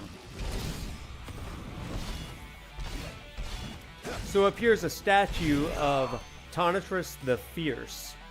He is a king that is renowned by his perhaps overzealousness in battle, constantly using wrath, whereas maybe there are other attributes that he might have been able to use. The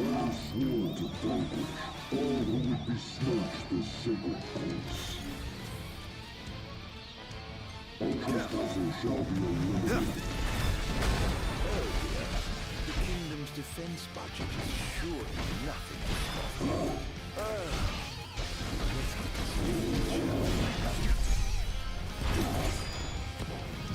The camera is my greatest enemy right now.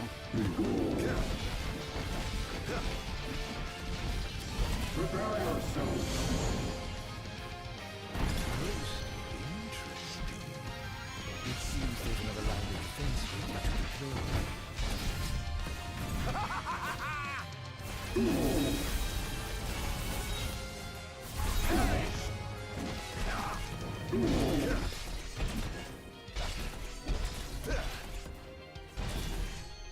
Yeah, the camera is not my favorite.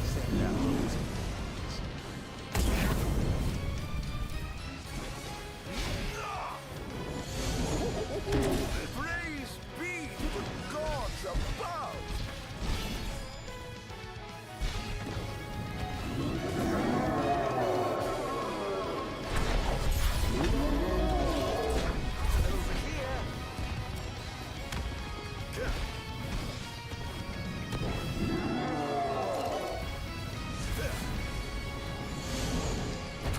There we go, Ifrit, right on time.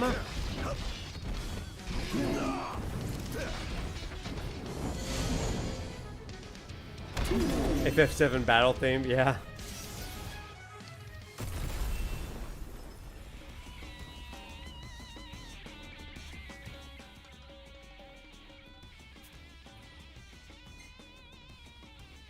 Okay, so there's a bunch of things that we could go to. We're not going to go do that. So.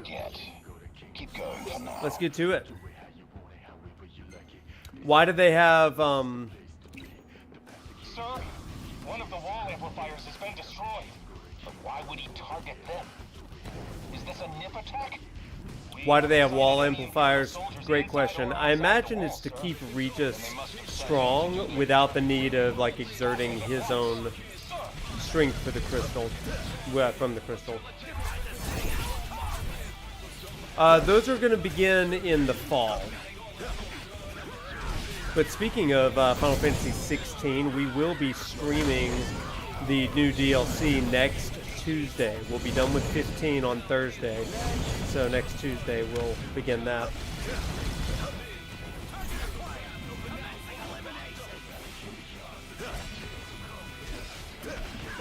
Is this truly the best Lucis can muster? Not bad.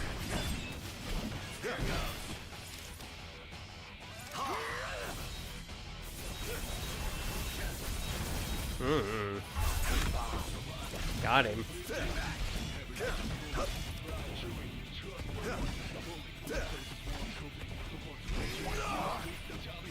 Good grief.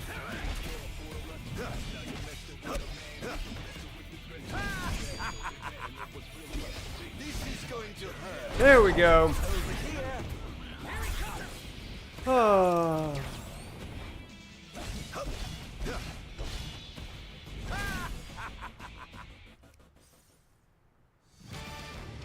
I have sworn to vanquish all who would besmirch this sacred place. All trespassers shall be... There's a question on apostle and disciple. The confusion comes in because of different criteria from different traditions. Some would label some to be apostles, others would not. Traditionally, in most Christian traditions, Stephen is going to be a disciple, not an apostle. Reason being, the 12 apostles would be the ones that Jesus had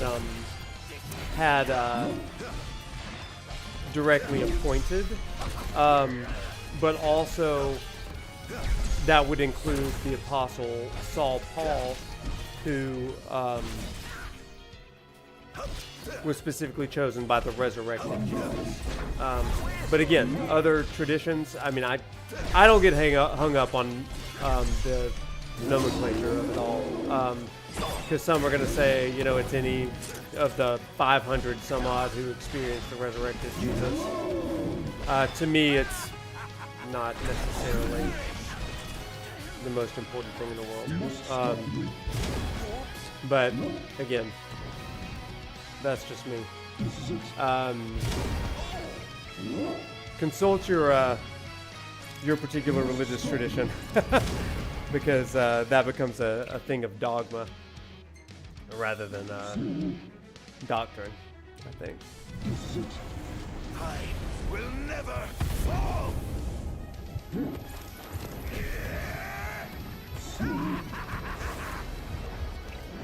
Must stop you. Oh, good grief. Come on.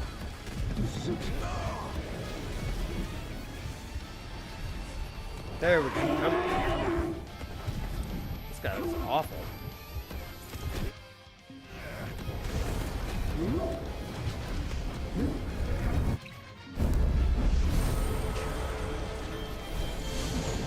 Hello. In times of crisis, they call upon the kings of yore to come. I've gotten better at ignoring chat at times.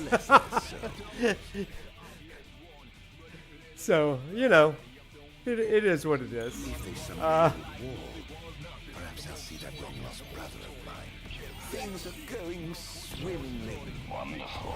Here's hoping you can continue. His traversal is fun, I'll say that. I like his combat for the most part. He took out another one. Station reinforcements around the amplifiers. Sir.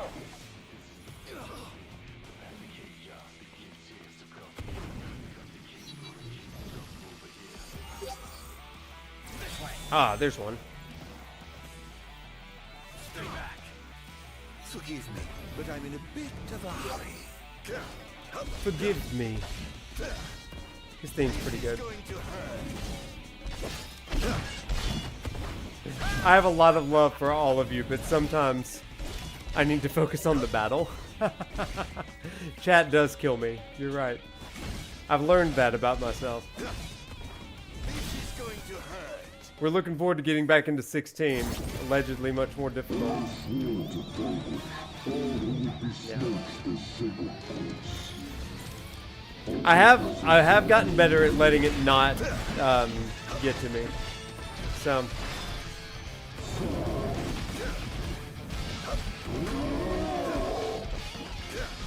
hey-o.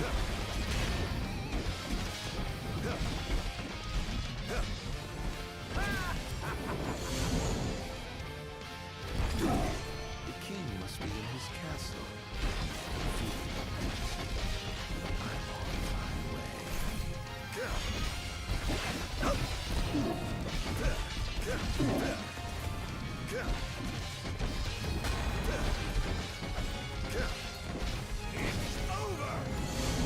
It's over.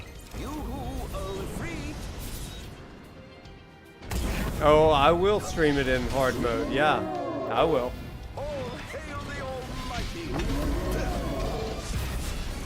Ah, don't be embarrassed by that. Oh, crap. The freaking Fierce has shown up. Or the Rogue, excuse me.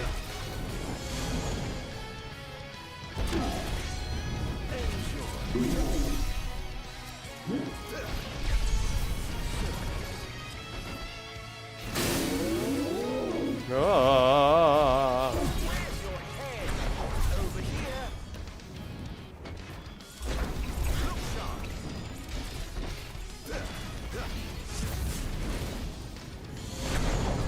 Get her. I pray you won't disappoint. Come on! It breaks! Come on! Oh, good grief. So the Rogue Guardian comes from a queen, the only queen of Lucis, or reigning queen. There was a monarch, I guess, the ruling one. Propera the Rogue. She was the kind of ruler who ruled from the shadows. Hence her long-range weapon, by the way. I hate the Rogue, by the way. Not a big fan of her. I've had enough. Have you?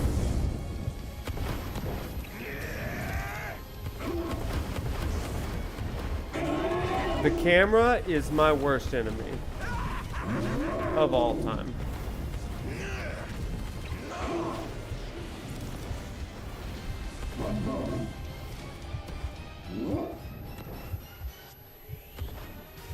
Dodge better.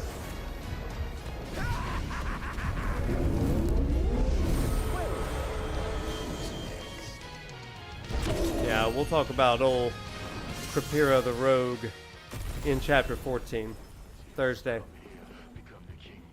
The camera is the final boss, really.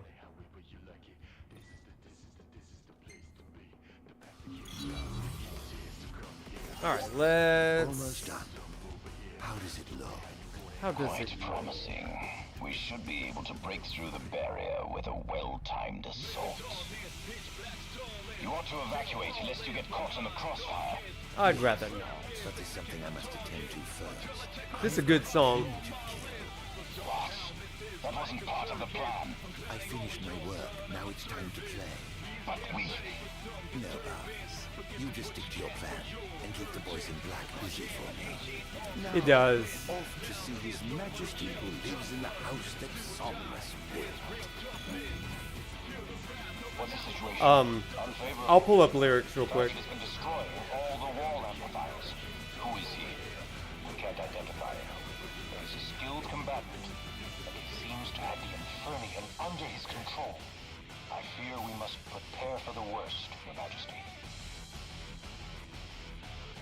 Okay, so Conditioned to Hate. This is the song playing in the background. It's a long song. You can look up the lyrics. I'm gonna read the hook of it. It says, "The path to chaos begins here, so come here. Become the king of the kingdom over here. Do it how you want it, however you like it. This is the place to be. The path to chaos begins here." It kind of continues like that. Some other things that it says: live in darkness, pitch black, stalling, feel heartless, my mind is darkened. My purpose is to get my target until I check off everybody on my list, but somehow this is like a circus. I'm clowning all of y'all good at my service. Please get ready for some disturbance, but this is what you get for your purchase. I came with an ancient heart of darkness. The path to chaos begins here. Now there's nobody else, just us. Either do or die. It's real toughness. Feel the wrath of an outlaw locked up. And so you can read the full lyrics on your own, but interesting stuff.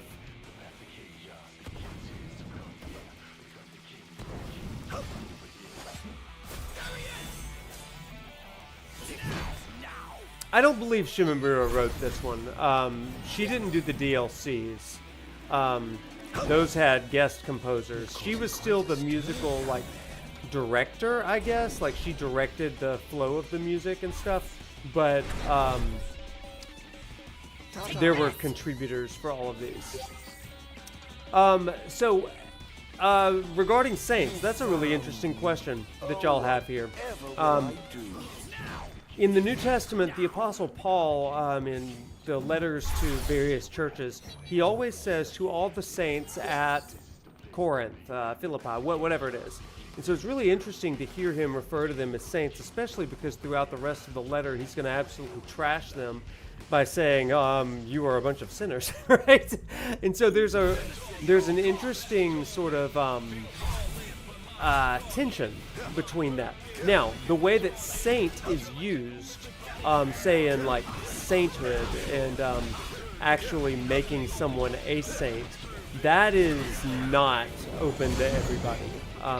So there's just different, again, there's kind of the colloquial way that the New Testament uses the word saint as those that belong to God, and then there's the official title and status, which is a little bit different in the Catholic Church, right? So, yeah, lotus juice. Yeah.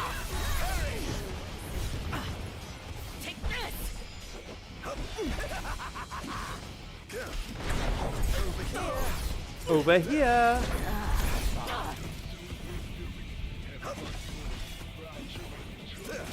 Welcome back, goddess. You're here for the finale.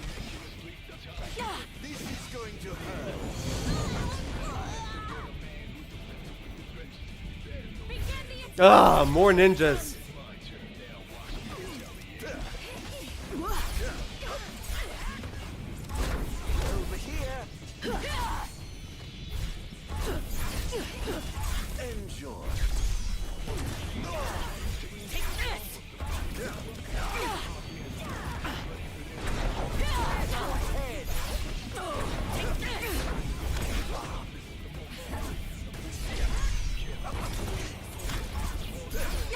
Here goes!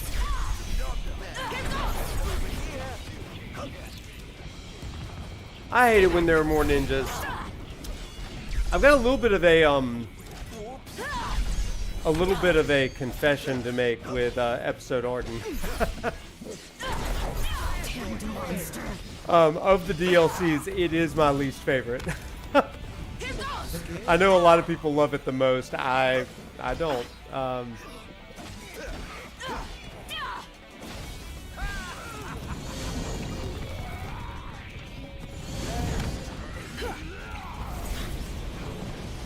Yeah. There's some things about gameplay I like. I like being able to explore Insomnia. I like the added context of Ardyn. But yeah, I think that the exposition pacing slows it down. Jeffrey, I really liked Comrades too. We're not going to play that one, but I liked it. Yeah, it's very clunky in the storytelling. Yeah, it's kind of a proof of concept to me for why they didn't finish the DLCs. Yeah, JV, I'm not a big fan of Dawn of the Future.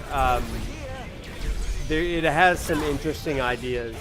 I don't super love the way that it retcons the ending, and I can talk a little bit more about that on Thursday after we finish chapter 14 to avoid spoilers. But yeah, it's definitely not my favorite. To help you take down Kenny Grow, yeah. I'll open the stream on Thursday by, oh my gosh, there they are again. I'll open the stream on Thursday by talking a little bit about Comrades.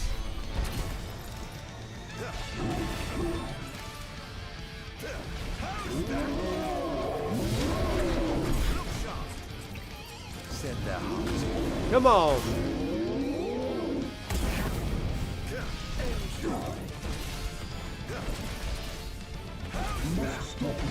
Yeah.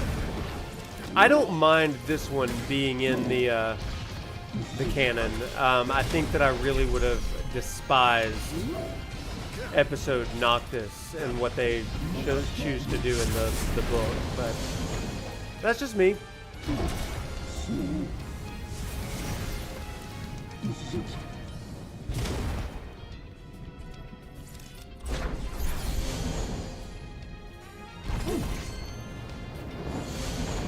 Ah! But of course. I guess we should use some ascension points really fast. Business to attend to, so I'll leave you to yours. Yeah, let me do the ascension grid, or descension grid rather. Just to get some strength here. Yeah, let's do that one. Press A after jumping. Yeah, we do want that. And maybe we want a little bit more of that. Meteor strike, that sounds fun.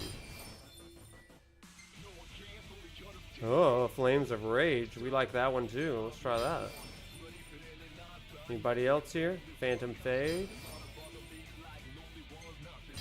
Yeah. Dark tornado. Oh, I don't have enough money for that. And we're good to go.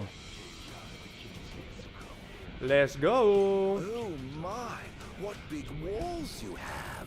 What big walls you have. Enslaved subjects from. Time to call in a favor with the king. Jeffrey. I sure don't.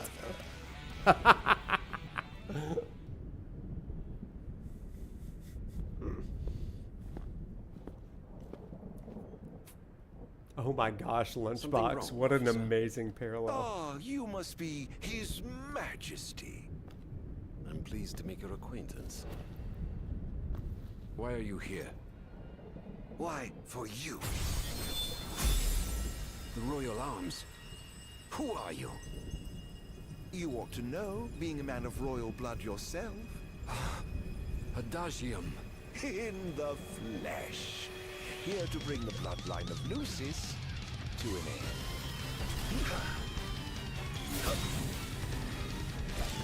This is going to hurt. Here be Adagium. On my honor and Defeat Regas. So interestingly, oh, this is a great version of this song. Song of the Stars. I'm afraid that trying this generation.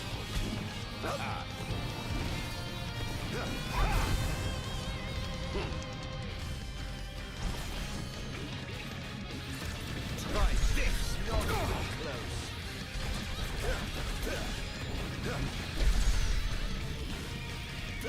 How's that? Having trouble keeping up. Enjoy. Oh! The music is so good.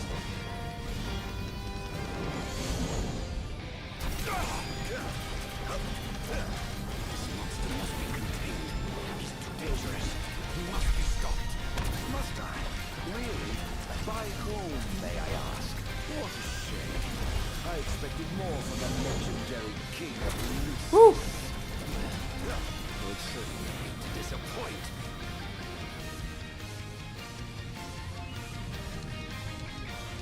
I won't hold it back.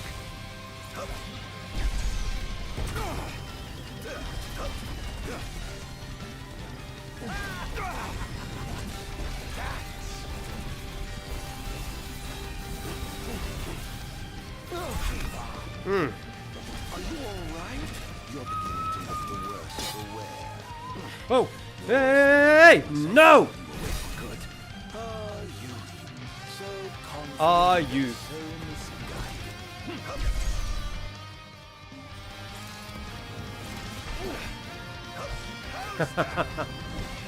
You're mine.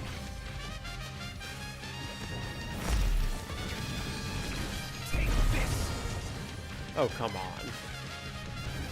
Ah! I was trying to summon Ifrit.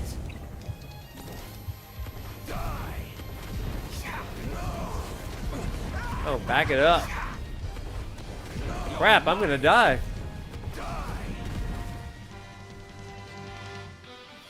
This wall shan't fall. Oh, you think not? Brace yourself. How about a meteor strike? Try this. Oh. Come on, Ifrit. We got work to do. Say your prayers. Try this. Got him. Let's go.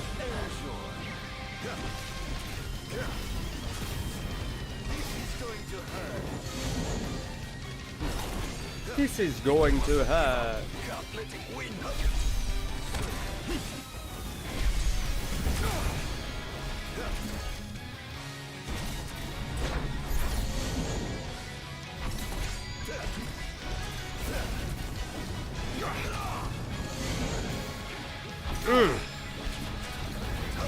Having trouble, King?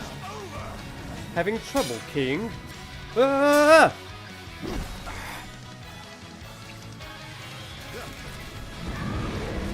Ifrit!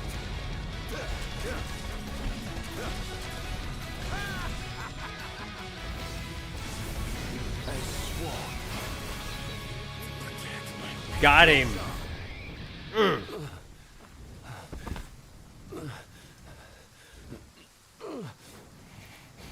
already? But the fun's just begun. First try.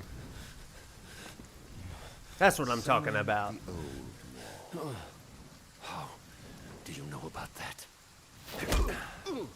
I've heard the souls of kings reside within those statues. Of course, that's only hearsay. Why not summon the wall so we can see for ourselves? What I wouldn't give for a chance to speak with the Founder King himself. Come out, Somnus! The longer you wait, the longer he'll suffer!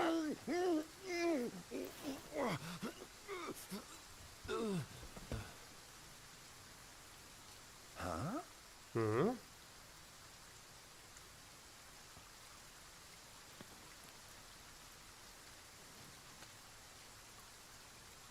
Is he dead? Is he dead? Oh dear. Perhaps I don't know my own strength. All right, before we get into this next part, I do want to read kind of the primary passage that we've talked about here for the last, I guess, couple of streams. But in my class, we've talked a lot about this. In fact, in my class, somebody kind of brought this up when they saw chapter 13, which I was pretty stinking proud of them. So it comes from Genesis chapter 32. So there's a story that comes from the book of Genesis, and you've already kind of talked about it in the stream a little bit. You've got Jacob and you've got Esau. And these two twins, Esau is born first, Jacob is born second, meaning Esau gets the birthright, Esau gets the blessing, all this kind of stuff. And you can read this for yourself beginning in chapter 27, the birth of Jacob and Esau. And you're able to see just kind of the ins and outs of their relationship. But one of the cool things about, I guess memorable things, not cool things about this, is that Jacob tricks Esau twice out of his blessing and birthright and inheritance and all that kind of stuff. And so you can read that for yourself. But he does this in a moment of desperation for Esau. He's hungry, and also he's out hunting. And then Jacob goes into exile and kind of protection at his mother's request. While he's out there and stuff, he does get incredibly blessed. And it's a kind of sordid story. He ends up with 2 wives, and then one of those wives can have kids, the other one can't, so he starts having kids with them, even though he really loves the other one more. Then she prays to God, and God gives her some kids, and then the other one says, well, I'm going to have more kids, and then she's like, well, I'm going to have more kids, and so they're in like a kid race, and then they're like, well, neither of us can have kids anymore because we're so old, so they bring in their maidservants, and so now Jacob is going to have babies with one's maidservant, and then they bring in another maidservant on the other side just to even the odds. And so they are just like multiplying, and he's got 4 women out there and all kinds of kids. All that to say, he gets a lot of kids. And those kids eventually are going to become the patriarchs of the 12 tribes of Israel. Okay, so the big thing is he amasses all of this family and all of this wealth, all of this stuff, and then there comes a moment when he has to go back toward Esau. He has to go back toward the land of Esau. Now, this is one thing that I want you to think about. He's going back to the land of Esau, and it's the night before he's going to see his brother after he swindled him out of everything. The last time Esau, we read about Esau is on a bloodlust revenge tour toward Jacob. He says, I will allow for the normal amount of grief, and then I'm going to kill him. And that's why his mom's like, get out of here. So all these years later, Jacob's returning, and knowing he's going to his brother's land, he wants to kind of butter him up.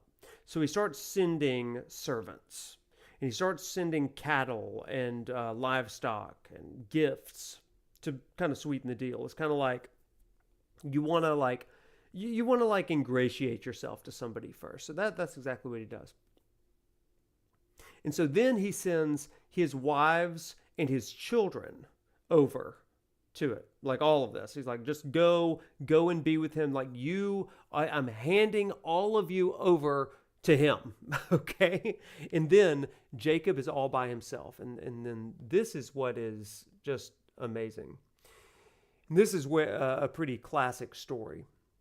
It says, that night, Jacob got up and took his 2 wives, his 2 female servants, and his 11 sons, and crossed the ford of the Jabbok. After he had sent them across the stream, he sent over all of his possessions, and Jacob was left alone. And a man wrestled with him till daybreak. Now, that's an interesting thing. Some theologians refer to this as an angel, a messenger. Others refer to him as God himself, right? And so, anyway, it says that a man wrestled with him till daybreak. When the man saw that he could not overpower him, he touched the socket of Jacob's hip so that his hip was wrenched as he wrestled with the man. And the man said, let me go, for it is daybreak. But Jacob replied, I will not let you go unless you bless me. And the man asked him, well, what's your name? Jacob, he answered. And the man said, your name will no longer be Jacob, but instead it will be Israel. Israel means struggles with God. And I think that we'll come back to that in a second. Because your name will now be Israel, because you have struggled with God and with humans and have overcome. And Jacob said, tell me your name. And he replied, why do you ask my name? So he blessed him. And then he blessed him there. So then Jacob named that place Peniel, which means face of God. It's saying, it's because I saw God face to face, and yet my life was spared. In the next chapter, Jacob is reunited with Esau. And so he goes up after this night of intense kind of wrestling and contending. Now, we can look at that very literally and historically and all that stuff, but we can also think of it very figuratively. I have had moments in my life when I've had to reconcile with people that I had wronged, And the night before I meet with those people, be it a meeting, a coffee meeting, a reunion, something like that, I am agonizing all night long, right? I've never had some stranger approach me in the middle of the night and say, let's fight until daybreak. But I have wrestled in emotion and anxiety and stress in those moments of high intensity, right? So Jacob comes through this, and it comes out of it with a whole new name, Israel, which is struggles with God. I love this idea that the people of Israel are marked not by certainty, but by struggle, right?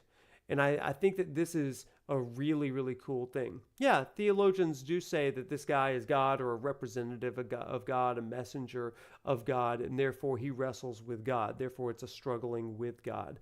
And you can take that as a struggling with self and what God is wanting, right? I've never contended with God physically. I've contended with God emotionally and spiritually before.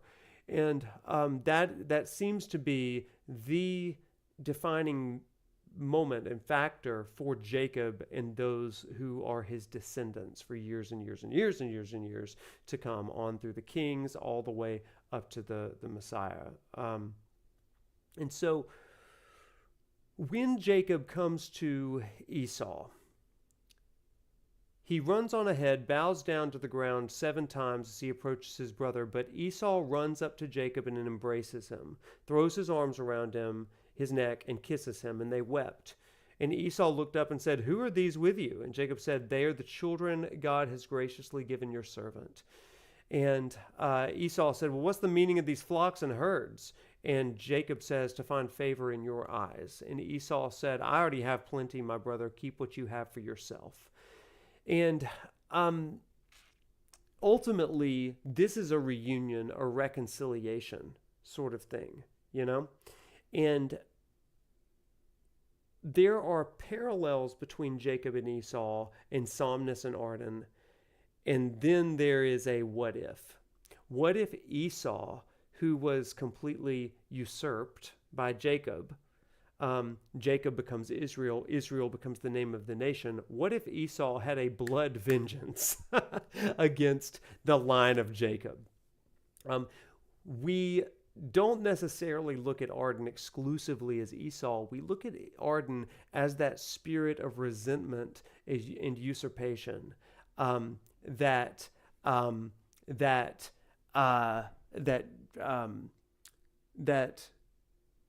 is present with the spirit that is in Saul, the spirit of several kings that usurp the other king, right? It's the spirit of resentment and contention and usurpation that continues all the way on to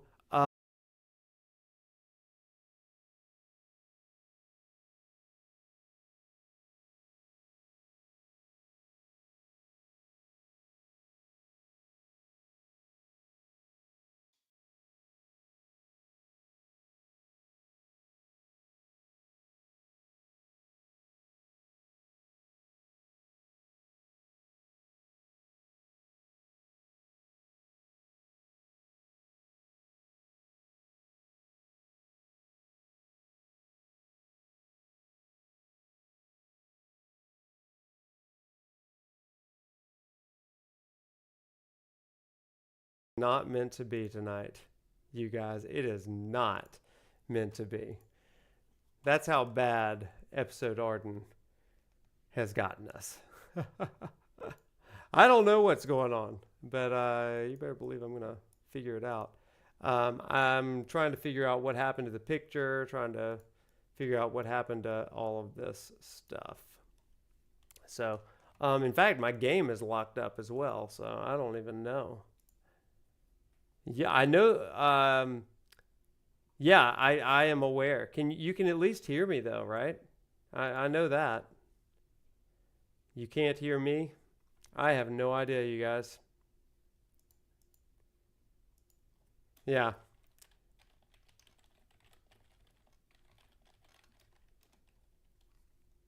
We're going to keep on trying some things though.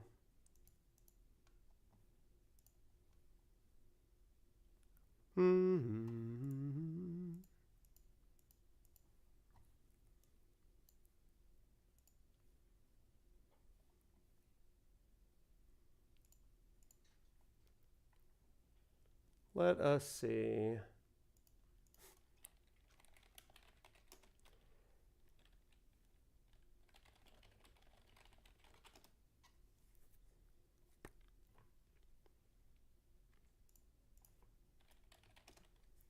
Let's see here.